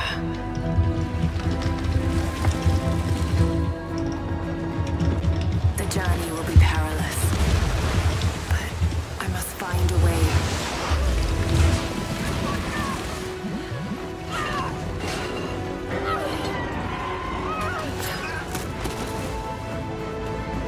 This definitely looks like they're going for all the crazy actioniness of the last one, but that's fine. But are we going to have more tombs to raid? Because the tombs were actually kind of a side... They were. ...aspect, which I loved them, actually. I enjoyed them. Yeah. Like, that's the thing. The first game had so much stuff to do. November 10th. Oh, just a little bit too late Xbox for One Extra Life. Exclusive. A little bit. What? Oh yeah, somebody talked something about a rare collection was coming, which is what all these are. Oh yes, RC Pro-Am. You never forget your first game. And the more of them you play, the more of them you love. Every memory is a story to cherish and share. We fought back monsters, soared across the stars, achieved the impossible. We were heroes. There were games that blew us apart. And games And none of those games that we're looking at are as good as Donkey Kong Country. Do I see Battletoads? I saw Battletoads. Yeah. For the first time. Solar Jetman? Solar Jetman? What? Never be forgotten. Perfect Dark Zero. Yeah, because anybody wants to play that again, I'm sure. If these are all in this collection, that's pretty impressive. 30 games! 30 games for $30. Well, I got a retro flashback to do. I love the Battletoads clip they show as the level nobody can beat. Well, that's what people remember about it. Oh man, Banjo-Kazooie. 10,000 gamer score? Oh my god. Oh my god. Sally Nasty is going to be busy. Well, I got a retro flashback. I'm going to have to pick that up. They even have Banjo-Kazooie nuts and bolts. Honestly, I would be tempted to play Cameo again. I like Cameo. It was alright. It was an underrated game. Also, Viva Pinata's in there. That's going to make people happy. Yeah, Rare Replay. I will pick that up and do a video on it. But are they doing anything new? And we wanted to celebrate by giving Rare fans I don't know if Rare has any people left to do new things. They already said they're not doing any more of the one of the things that Rare has done what do they call them? No, well, the Connect Me, yeah, avatars. Avatars, yes, of course, avatars. I'm used to Nintendo so much, but they're not doing those costumes anymore. So a new exclusive game from Rare. Oop. A game that will allow our players to have unique and memorable adventures together. A shared world adventure game. Set in a fantastical world, this game will bring players together and give them the freedom to play with limitless possibilities. This is by far the most ambitious game Rare has ever created. Xbox One exclusive. Connect World premiere. Okay.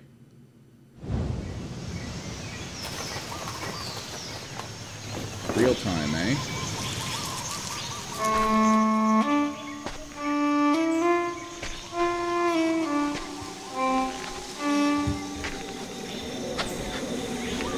I know this is late, but I just realized they didn't show Grab by the Ghoulies once in that rare collection. True. But they did show Solar Jetman.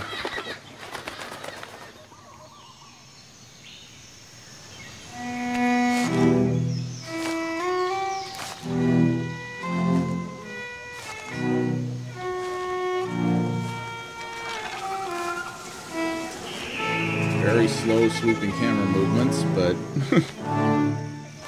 Pirates?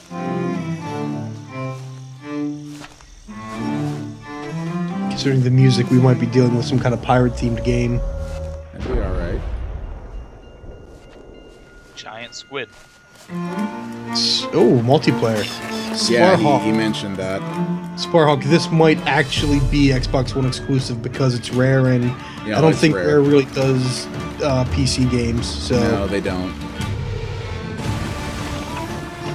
And yeah, it's pirates. Multiplayer pirate stuff, I could get that interests me.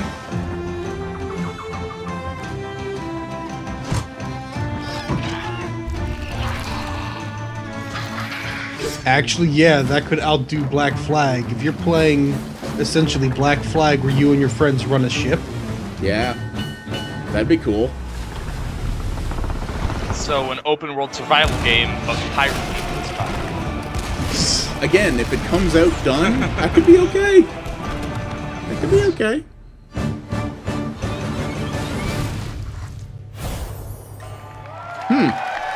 I'm curious.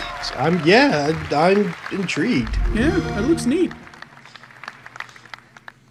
Xbox One and Windows 10 exclusive. Double drink, Sparhawk. And Windows 10 exclusive. There you go. This Double is shot. Fable A Legends. world of great beauty, I bet. Yeah. full of promise. They did say it would be free to play on Windows. Yeah, Full of this is probably it. And lately, Yeah, 4-player co-op. This is full of Fable Legends. adventurers. Yeah, I forgot this is not free to play. Wait, it is? They mentioned it some time ago, yeah. Eager to explore.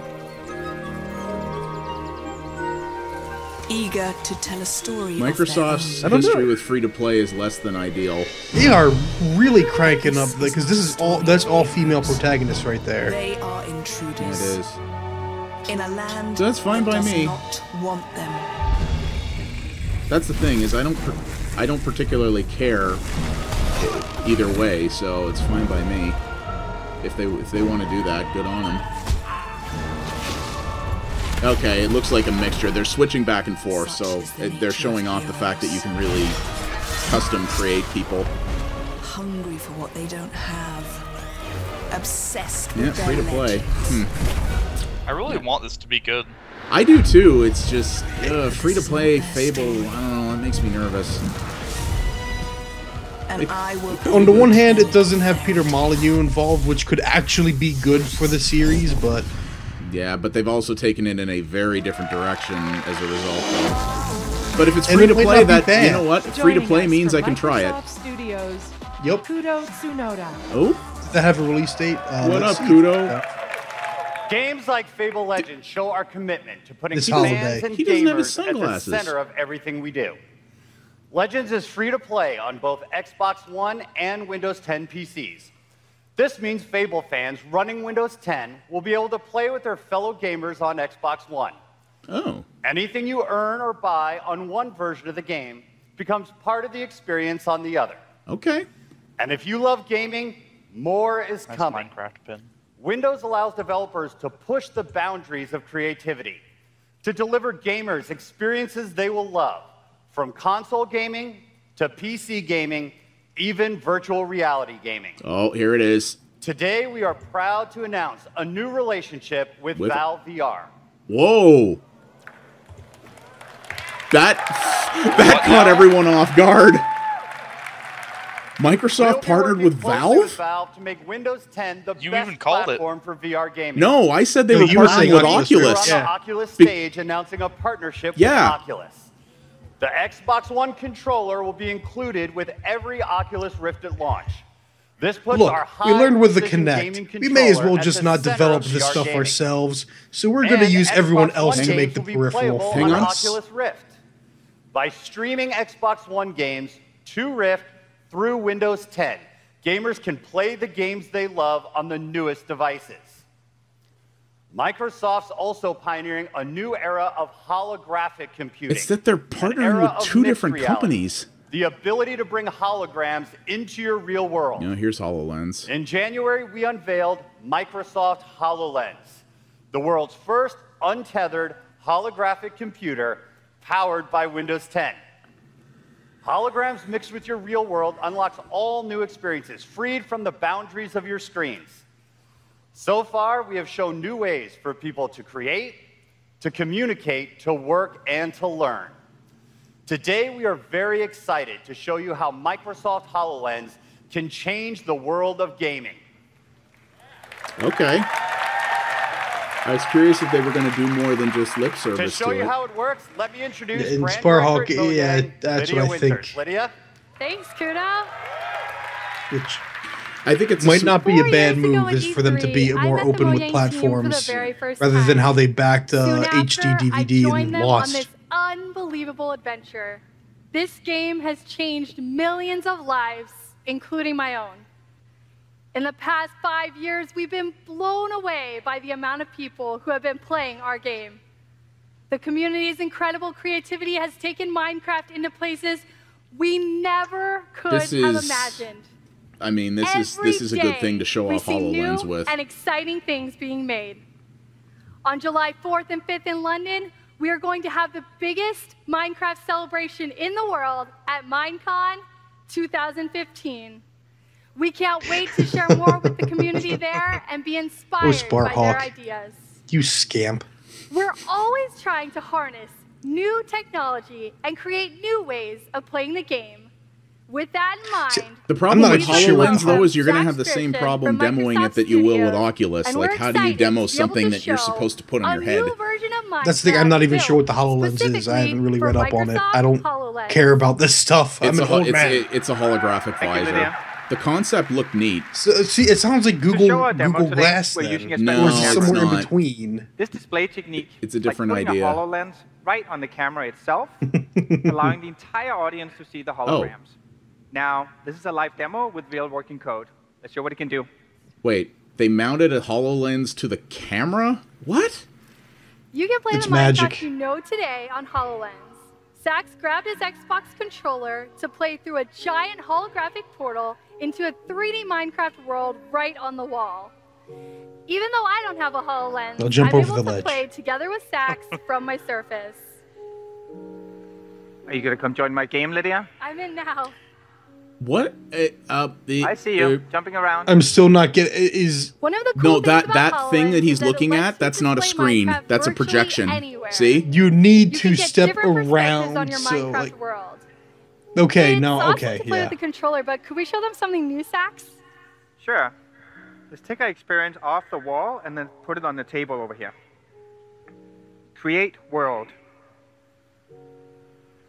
What? Ah.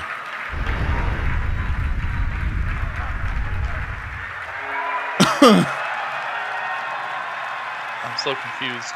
I see Lydia. I'm being reminded of 3DS AR stuff. As I run So around and play, Sax can easily there's got to be navigate stuff and in the table manipulate the world that it's able using to his voice and his hands.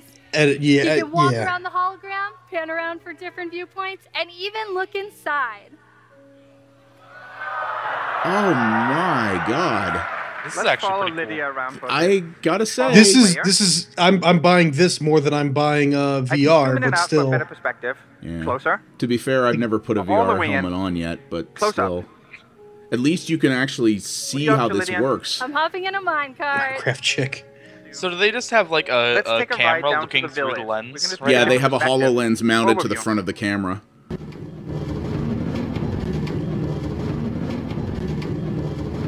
Like, this is obviously a pre-staged environment, but if it works this well in real life, that's Imagine fucking seeing cool. your own worlds like this. Well, that's what I was saying, man. How does it know? It's got to know the dimensions of the table. It's got to be able to read. Because, again, dude, I messed with the 3DS AR cards and stuff, and that's not the same thing. Like, this has its own native processing for that, though. Like, it's not hard visually to determine boundaries of objects. You can even raise the entire world and it's see still things that are running normally rather hidden perfectly. way I don't know. underneath the I mean, ground. the flip side of this, too, right, is he has to have a completely empty table for this to work on, right? Like, you couldn't do this on your desk. And it needs to know, it needs to be able to read the space and dimensions of that desk perfectly. There's got to be something that it's reading off of. Maybe. Especially because, think about it, because the camera's reading it too. Also, that table has a very distinctive sand color that contrasts with the environment around it. I'm placing some There's got to be TNT so I stuff it can looks blow for. my way into this stronghold. I could use a light, though, Sax. Good strategy. Great new ways to look like an idiot to anyone who's watching you. I have access to all console commands in Minecraft. Basically. Just using my voice. But I can just focus my gaze on the TNT and say, lightning strike. Step back. Whoa.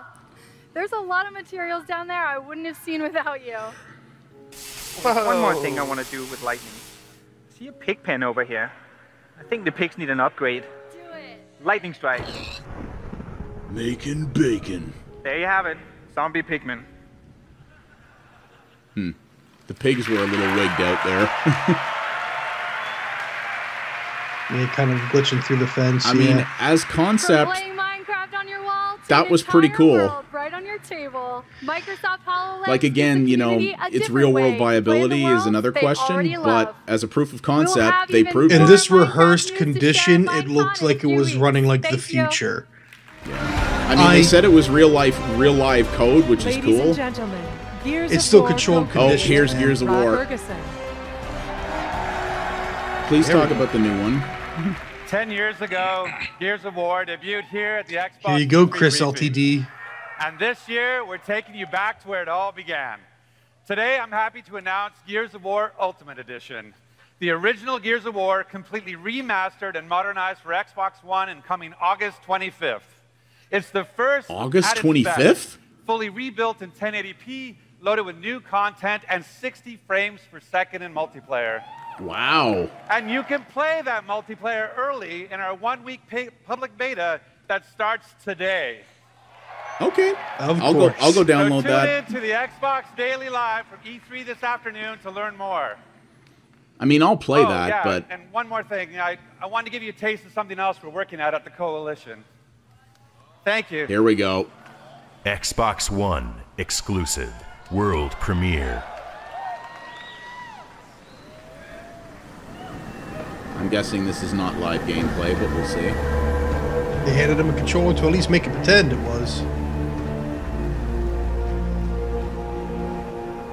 I'd be happy if this was not a new Gears, by the way, but I imagine it probably will be. I'd like to see what they could do with the new Gears, but yeah, I mean, they've already said that that's what the Coalition's working on. You can right tell now. the lighting on the pads. Yep, that's.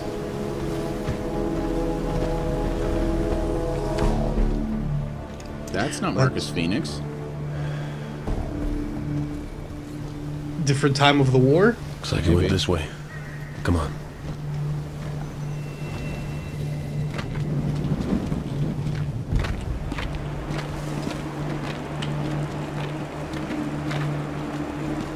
It's too early for it to be a drinking game for me, Sparhawk. And watch it. That thing could be anywhere. Again, if that's an engine, it's a beautiful skybox.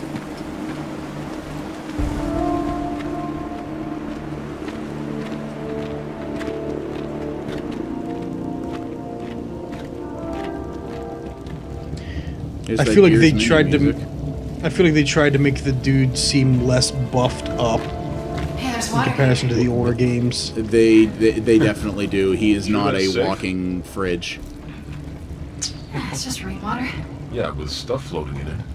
Let's assume I'll live. Maybe I ought to do a video on Gears of War because I don't know. Like I feel like I was fine with that game being hyper machismo because a lot of times they revealed that the characters were not hyper machismo. Like, it was... Yeah. I don't know if self-aware is the right word, but... Granted, at times it defied expectations in some ways. Well, they were actually shooting, so I think this is an engine. I wonder what they're using. I wonder if this is still Unreal. Oh, they're probably going to say it's Unreal 4. Yeah, probably. I mean, I don't know what else it would be. Microsoft doesn't have their own tech, so... There's a gate here! CryEngine. This is actually Unity.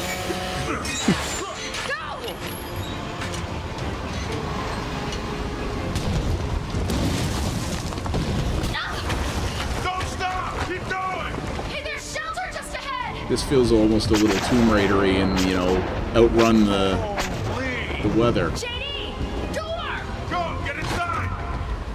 How are you going to highlight your special fancy engine if you can't highlight the particle and weather effects? Yeah.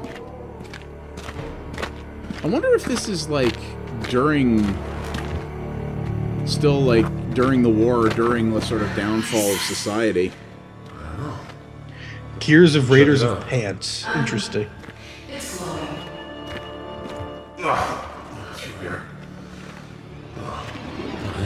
You haven't seen what they're fighting yet either.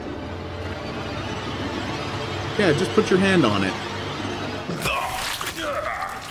Ew. I'm okay. I like how he poked it with his gun. I think it shorted out my flashlight. Great. Well, you're glowing now, so that's good. Let's just get the hell out of here. Emulsion? Yeah, actually, I think that probably is what that is. Yeah, if this is like during the downfall, during the early war, that would be neat. Go! Move! Oh, no. Oh, my. Just don't touch the pods. I don't know, because it doesn't quite look... Actually, that wouldn't be emulsion. Emulsion is like a resource that was underground. It wasn't... emulsion is what created the locust things, yeah. Yeah. Emulsion's like a fuel source. Well, emulsion was a lot of things. Yeah, it was currency, basically. Gears 3, but... I'm wondering if this might be a whole new planet, even. Maybe. Which, again, I would not mind. I would not mind that stuff. I'm beginning to think we're not the hunters anymore. Let's just clear this courtyard. There! Yeah, you're Come on, kind of exposed through the door. there. Yeah, going! Here's my roadie run.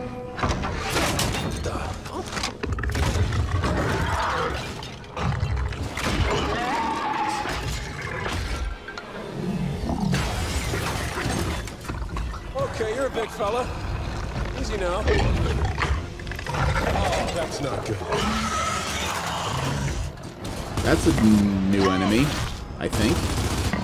Oh, that's completely new.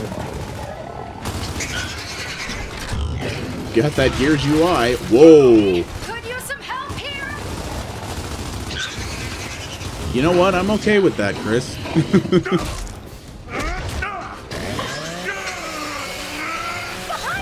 There it is.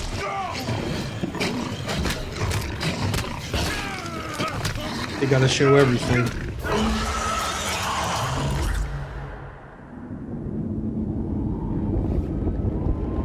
All right. Cool. I'm glad to know it exists. We are working on it. Oh, man, it's a long way off, though. But that's not a surprise. They only bought the IP last year. Hey, Halo this year. Bought it. It was always their IP. Welcome back. No, Epic owned it. Spencer. Oh, wow, really? Yeah, they bought it from Epic last year. It's great to have Gears of War back on our Xbox stage, to see Gears of War gameplay running real time on Xbox One, and to see my friend Rod Ferguson at the helm. Today, we showed you the greatest games lineup in Xbox history. New and innovative games that speak to the boundless creativity from studios around the world. Blockbuster franchises you know and love, trailblazing independent games from a new wave of creators who are redefining game development and gameplay. Yeah. No kidding. All anchored by the Shopping best spree is right, exclusives on any platform. Xbox is the only got the place money. where you can play Gears of War, Fable Legends, Forza Motorsport 6, Rise of the Tomb Raider, and of course, Halo 5 For Guardians. some reason, I thought he was going to this say year. Rise, Son of Rome. I'm like, that's not a selling point. It's Tomb Raider This for lineup now. is Yeah. supported by Xbox Live and our commitment to make your gaming experience better. That guy was With an probably a expanded Fable library character of then. games with backward compatibility, new gaming hardware and accessories, access to great games first with EA Access. I want to hear more about that modular next generation controller. virtual and mixed reality gaming experience, and access to games in early development with the game preview program. There truly has never been the game a better preview time program. to It's be an Xbox gamer. early access. If you've been That's what waiting that to move totally from is. your Xbox 360, now is the time. Maybe I'll have to watch Sony's Today, press conference we've and shared only a say for fraction sure. A lot of Even selling that- points in there, Xbox One Poulet. and Windows 10 Huh? this holiday and next. Huh? We have more surprises in store this week on the Xbox Daily Show, including the unveil of a whole new Xbox One user experience and more new games coming to Xbox One. This summer, we look forward to bringing exciting features from Xbox Live and some of our most popular Xbox games and experiences to Windows 10 when it launches this July 29th. And at Gamescom in August, Well, you get you'll that see too. the latest from Quantum Break, Scalebound, Quantum Crackdown, Break. That's and right. new first-party game reveals. I wanted to see Thank Quantum you for Break. joining us this morning. It's your expectation, your dedication, and your passion for games that motivates and inspires not only me, but every single member of Team Xbox. Thank you. Any one more thing?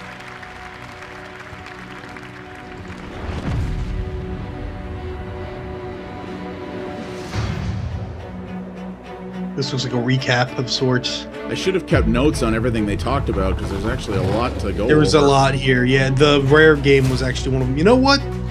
I'm trying to think. Well, let's say here. So this is probably just a recap vid. So assuming they don't do a one more thing, we're kind of. Wait, what was that? The bear thing? That was Tomb Raider. No, before the bear, the space shooting. That was the. I think that was Dean Hall's game. No, there's Rock Band. Oh yeah, they never talked about Rock Band 4. I guess maybe Sony's gonna get that chat. So yes, that's one thing we'll have to talk about, the backwards compatibility. We got that. We got the modular controller. Well, I think we should make it quick because I gotta get myself lunch before we do our next. No, I know. We'll do a few minutes there at the end. I'll just see if they do anything else here. We're gonna do a wrap up, Chris. Why are you leaving so soon? Why are you leaving so soon? Yeah, we got to wrap up, bud. Don't run yet. There is a lot of stuff they discussed. Yeah, I mean, I don't know. we can do. I mean, some of this stuff too is also stuff they didn't necessarily talk about at length. So yeah. I mean, basically, if so yeah, it looks like that's it. Yeah, if you're going to, I think for a first step of summarizing, I mean, if you have an Xbox One, does this make you glad you have an Xbox One? Me, yes, absolutely. All right. Yeah, I mean, I think there's a lot of, speaking primarily of the games here, I mean, all I'll say about some of the other stuff that they showed, modular controller looks cool. I want to learn more.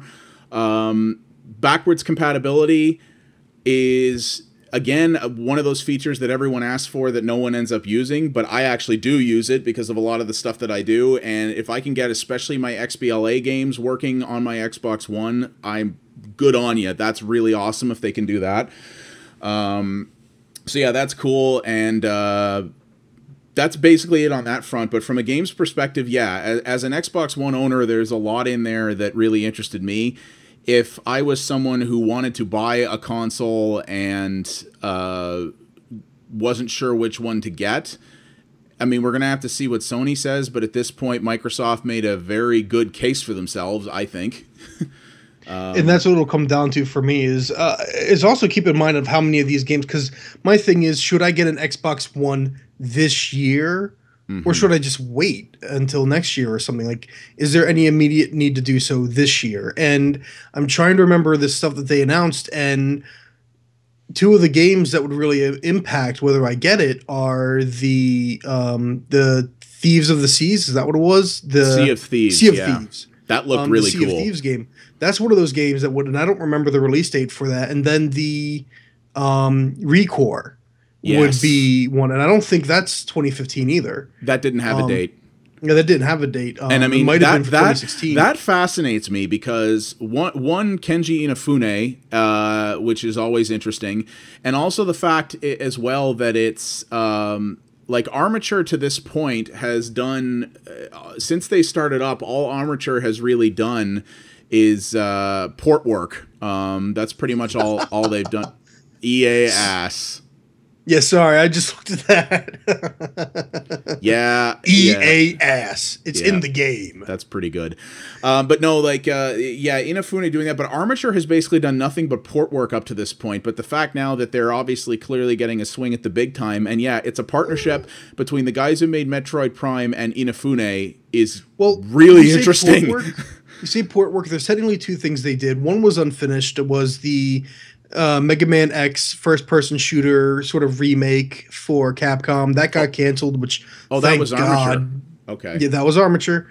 And the Batman Blackgate, Arkham Origins Blackgate was also Armature, which everything about that game was great, except the boss fights were terrible. I would not have beaten that game if I didn't collect enough of the stuff to basically unlock the invincibility batsuit.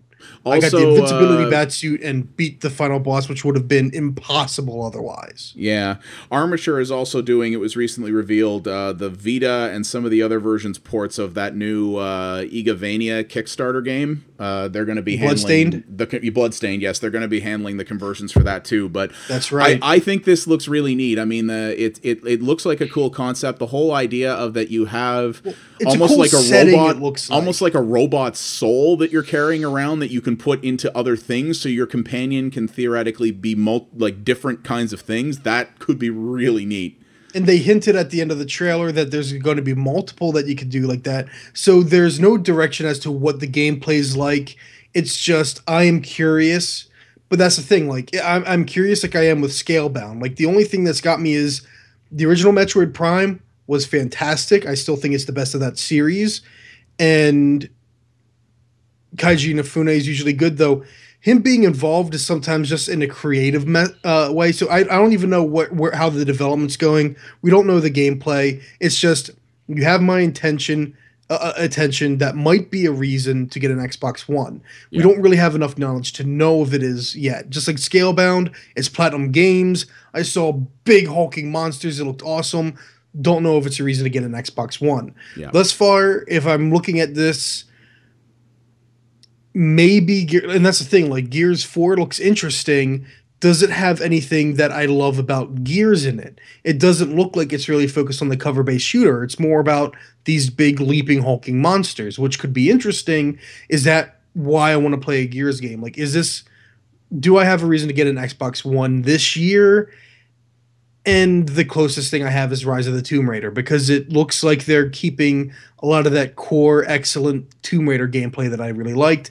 But at the same time, that might be coming around next year for PlayStation 4. I mean... Yeah, and then the thing is as well that's worth noting here too is there are there were some interesting exclusive games here, but in particularly from the indie side, and when it comes to stuff like Rise of the Tomb Raider and that, if you're a console only player, there was a lot of interesting stuff there. But if you are someone who has a good gaming PC, you're going to be able to get a lot of what they showed here. You will be able to get on PC, and probably at a higher frame rate and with some maybe higher visual fidelity too. So there is that to take into account. I mean, a lot of what they showed here was the, infamous console exclusive, not exclusive. Yeah. So that's interesting. But if you're not a PC gamer or not invested in that way of doing things, then yeah, exactly. It's still very cool. They showed a lot of interesting stuff there. Yeah, Gears 4 does look interesting. It does, to a degree, look like more Gears, which I'm not necessarily opposed to. But, yeah, I like that. A lot of the indie games they only showed very, very briefly, but it's cool. I mean, that they still didn't show a lot of Fulbright's space game, but the setting looked potentially cool. It kind of looks like maybe a character interacting with an AI of some description, which could be neat. I do want to see more details of Below, which is Cappy's new game that looks like almost like a 2D top-down. It looks Dark Soulsian. I know a lot of people compared it to that. Speaking of Dark Souls, they did obviously announce Dark Souls 3, and that they did it here means it will be a next-gen game, which Dark Souls 2 definitely was not technologically. Obviously, KeyMaster, you're very invested in Dark Souls stuff. Does another Dark Souls title, especially with the rumor of Miyazaki at the helm, get you interested? Honestly, yeah. I mean, a lot of people didn't like Dark Souls 2. People who did like Dark Souls 1, which I didn't get. I did like Dark Souls 1 more, but I still love Dark Souls 2. So I feel like with Miyazaki back on the helm, if that is true, it should be a pretty good game, so long as they don't get lazy with it.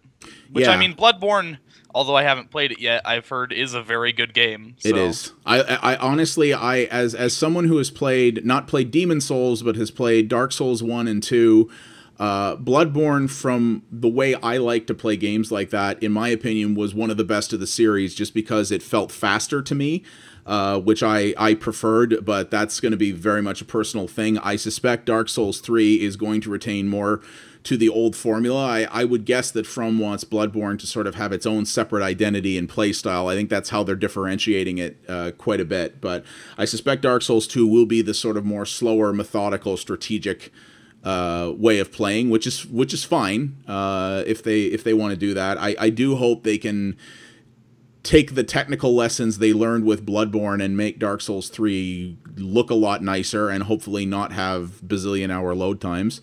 That would be very nice, but yeah, more Souls is cool. It is impressive to me how quickly these games are coming out. Like, between Dark Souls and Bloodborne, this series is almost feeling annualized now, which I think is maybe not necessarily a great thing. Also in chat, if there's anything you guys are really looking forward to or that really stood out for you, I mean, let us speak up. Throw stuff at us, please. Especially because there might be stuff that I've already forgotten about. That's the nature of E3, right? I mean, like, I'm sitting here thinking about the backwards compatibility, and on one hand, it's rapid fire. It sounds like the backwards compatibility might actually be something that's like, you know what, maybe I will trade in my 360, get one of those deals. But yeah, firstly, I still got a lot of retail 360 games, and not all of them sold a lot. Like, I do not want to get rid of a system if that means I won't be able to play my copy of Homefront. And I know Homefront wasn't really a great game, but I want to keep it. I mean, I will not, unless I can get 100% backwards compatibility with everything I own on the Xbox One, I'll still have my 360 around without a doubt. Yep. Yeah, but it's a good start. I mean, it's clearly being done in software, because if it was something they could do at the hardware level, it would be 100%. So it's clearly being done at the software level, but it would be very interesting. I have to say, from the point of view of someone who talks about retro games and does that on YouTube, I am very interested to see what that Rare package is. 30 games for $30, and it looks like it runs the gamut of going way back in the Rare catalog. That's why I talked about Solar Jetman. Like, we're talking 80s at that point. So if it goes all the way back there, but it even includes stuff from the 360 era, like Viva Pinata and stuff like that, that could be a crazy good value. So I'm definitely going to pick that up and cover that package for sure. And yeah, Chris LTD, the backwards compatibility will be limited at first. It's going to be a selection of retail, and it looks like Xbox Live Arcade games, but they said 100 by the end of this year, with another 100 coming after that. And hopefully it will continue to expand, because, yeah, like Chris Cesarano said, a lot of the games that I have on 360 that I really love are games that were not popular, and that may not get high priority in terms of determining what gets compatibilized. That's not a word, but you know what I mean. But the one thing that did interest me about that too was the fact that the guy said that there is minimal to no actual heavy coding work required. Whether or not that's true remains to be seen, but if it is the type of thing where a developer can basically just give Microsoft permission to put the thing on and it's there, then that makes it painless, and that means a lot of these publishers are going to be able to go, hey, for almost no work, you got a tiny little additional revenue stream over here from your old catalog. That's cool. But I also think something to consider is, what if the original Gears of War is not one of those 100 games because they'd rather you buy the definitive or whatever edition of it? Yeah. And I mean, they could totally do that. If they have control over the catalog through software, they could totally do that. I mean, personally, I don't know if they do that simply because the people they're trying to sell the remastered one to are either people who haven't played it before or people who want to play it again in 1080p 60. I don't think if you made the original backwards compatible, you'd necessarily cannibalize sales of the new one that much. But it's not. I mean, it's hard to say. I have no reason to get, like, if I wanted to ditch my 360 and they did not allow for backwards compatibility of the original Gears of War, now I have to buy the Gears of War remaster, whereas before I'd just stick with my current copy because my current copy is sufficient enough for me. I don't need to upgrade to the remaster unless, you know what, there is one silly thing that might actually get me to consider the remaster, at least when it goes on sale. If they have that stinking mission from the PC version that never released on the console. That's right. They had a spare mission there. Yeah, they had that. So that might be interesting. I mean, we'll have to see how that shakes out. But again, I'll be following that closely. And yeah, but people who watch my YouTube channel can definitely expect coverage of that Rare collection. I don't know how that's going to work because it's going to be 30 games, which means it would be like a 19-hour video if I covered everything in it. But as I tend to do with those collections, I'll probably talk about the collection itself in its own video and then individual games going forward through it. So, but we've got that. Obviously, another big heavy hitter that we haven't really talked about was Halo 5 Guardians. I mean, I think anyone who's already invested in Halo will be on board with that regardless. As I said, as someone who plays Halo co-op because it's good fun for that, but is not at all invested in that fiction or that series, it looked very good. Like I said, Halo technologically has always been a little bit of a step back when it comes out from what's current. That visually, yes. That's what I mean, yeah. It's always had, well, under Bungie at least, it always had great loading times. It performed well, good enemy AI. I mean, no, it wasn't the most realistic of graphics, and you usually could tell when you're looking at other human beings, when you're looking at aliens or power suits or whatever, then it doesn't look as inferior, but even then, it's... So how do we get the Gears of War 1 week beta? They said that they were going to reveal details on their what did they call it? Xbox Live at E3 or something show at 4 p.m. Pacific, which is 7 p.m. Eastern. That's where they're going to reveal details of how to get into the beta. I'll be looking into that too because I just want to see how that game performs and how it's been touched up. So that's going to be cool. Yeah, I mean, Halo looks interesting. The thing that I liked about the Halo beta is, like I said, the thing that always turned me off about Halo gameplay was that it felt very slow to me, and that's coming from, PC roots and much faster moving first-person shooters. What difficulty? Well, in general, just the movement speed and how everything worked it didn't feel super quick to me.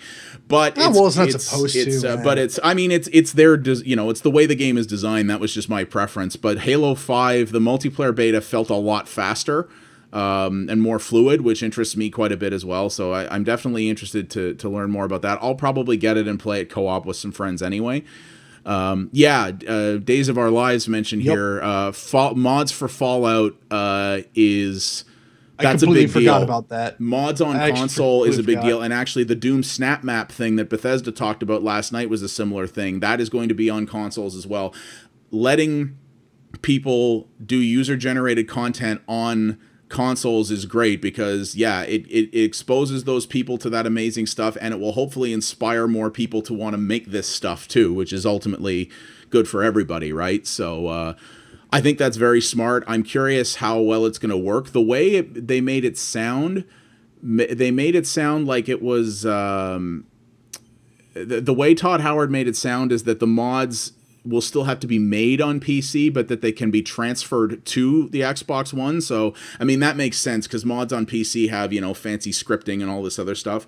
I am curious how limited it's going to be, though, because in previous Bethesda games, there were a lot of mods that either required other mods to work or needed third-party modules, like, for example, the Skyrim script extender, which was literally like DLLs and stuff that you had to install into the game. That stuff, I don't see a path to making that fit in the console game. So you may not be able to play every mod, but some is better than none. Absolutely. All right. Agrash had another question. Will the reveal be on? I don't think we got those details. The reveal for the Gears beta, if that's what you're asking about, that will be on probably both places. But if you go to if you just Google Xbox E3, there is an Xbox E3 portal, and there will be all the info that you're going to need for everything they're doing is going to be there. That's probably where we'll be, yeah. So, yeah, we got all that. I mean, Forza looks like another Forza. Forza 5 never interested me. People who like that series really like that series. I like 3 and 4. I don't think we're the group to talk that one. I liked 3 and 4, and then I got tired of it and never touched 5. So... Days of Our Lives, you're talking about Recore. That was the one that I was discussing earlier. That's by Concept and Armature. Yeah. Which is Concept is Kaiji Inafune's game. He's the creator of Mega Man. God, what else did he do? I think he was the original Resident Evil, wasn't he? No, I don't. I think that was always Hideki. No, was that Hideki Kamiya? I don't remember. Kamiya, I know, was at least Resident Evil 4 and Devil May Cry. Devil May Cry, yeah. Kamiya did Devil May Cry. It's such a combination. But no, Kaiji Inafune did a lot of stuff at Capcom, most notably known for Mega Man. Yeah. He's running Concept, and he's working with Armature, which is headed by the original heads of Retro that worked on, or were creative leads at least, on Metroid Prime 1. Yeah. And they're working together to make that game, which again, though, I mean, we don't know what the gameplay for that's going to be like yet. That might be revealed in other, you know, real journalists. It was important. It was important to note that it was a CG trailer, and they showed no date or anything, which to me implies it's very early. So I would be surprised if that's probably late next year, if it even is next year. It looks like a project that's very new.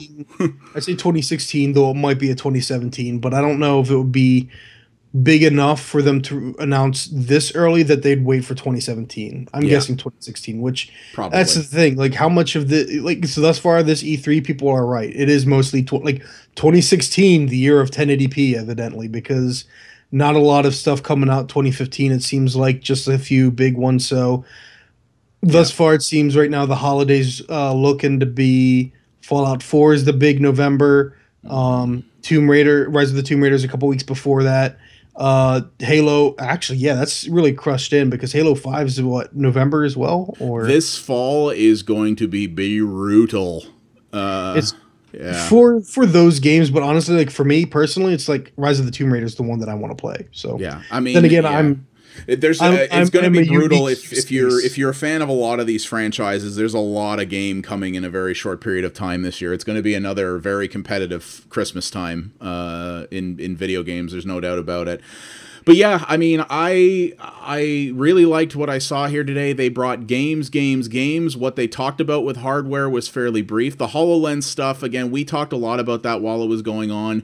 It looks cool, very cool proof of concept. How well it works in the real world, we'll have to wait to see what happens with that. I do think it's very interesting that Microsoft has announced that they have partnered with both Oculus and Valve VR. They're going somewhat platform neutral on that, which is not a Microsoft thing you would expect at all. I think that's great. It's a smart thing, though. Maybe it is. Microsoft don't back one horse. Go with everybody, because now Sony's locked in because Sony's making their own thing. So Sony's tied, tunnel visioned into Morpheus, where Microsoft is just like, hey, you want this one? You want this one? They'll both work. Whatever. More VR for everybody. They're not doing the HD DVD thing. They're making sure whatever horse wins the race, they're going to be there, and that's smart. And the new management at Microsoft is much more about that than it used to be. It's much less restrictive than it used to be, and this what we saw here today, definitely to a degree, I think is emblematic of what Microsoft is trying to become versus what it was. And, you know, the fact that they are pimping a lot of stuff that's exclusive to Windows 10, under normal circumstances, I would be like, oh, that's kind of ridiculous. But Windows 10 is basically going to be free to everyone who's got Windows 7 and up. So if it's not going to cost you much to get into that ecosystem if you want to do that. So and I think that's smart. They're not paywalling a lot of the fancy new stuff away, which is a really cool idea. But yeah, they focused mostly on games, and they brought a lot of them, and a not insignificant number are going to be exclusive in some way or another. I think they've given Sony a very high bar to cross. So I hope Sony can bring it just as strongly, but compared to some of what we've seen from Microsoft in the past at E3, I was nodding my head a lot at this as opposed to shaking it. Yeah.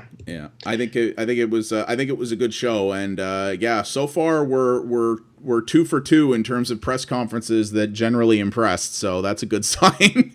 Yeah, they did pretty good, and everyone's doing pretty good. This is good E3 so far. Yeah. I enjoyed what Nintendo did yesterday. Bethesda did a good job, and Microsoft, I mean, it didn't floor me. I'm not like left writhing in pleasure on the floor. No, but I'm still I'm interested. I am not sold away from an Xbox One. Yeah, and as an Xbox One owner, I'm feeling better that I spent the money on that thing. There's definitely stuff coming to play on it that I'm looking forward to. The stream might have crashed? It says loading video. Oh, I'm still transmitting, so still says live. Oh shoot. So, well, even if it's not, my local recording. Are you seeing it? Are you seeing it? Hang on. It might just be like broken for me. Maybe I gotta refresh. It's probably Twitch being Twitch, but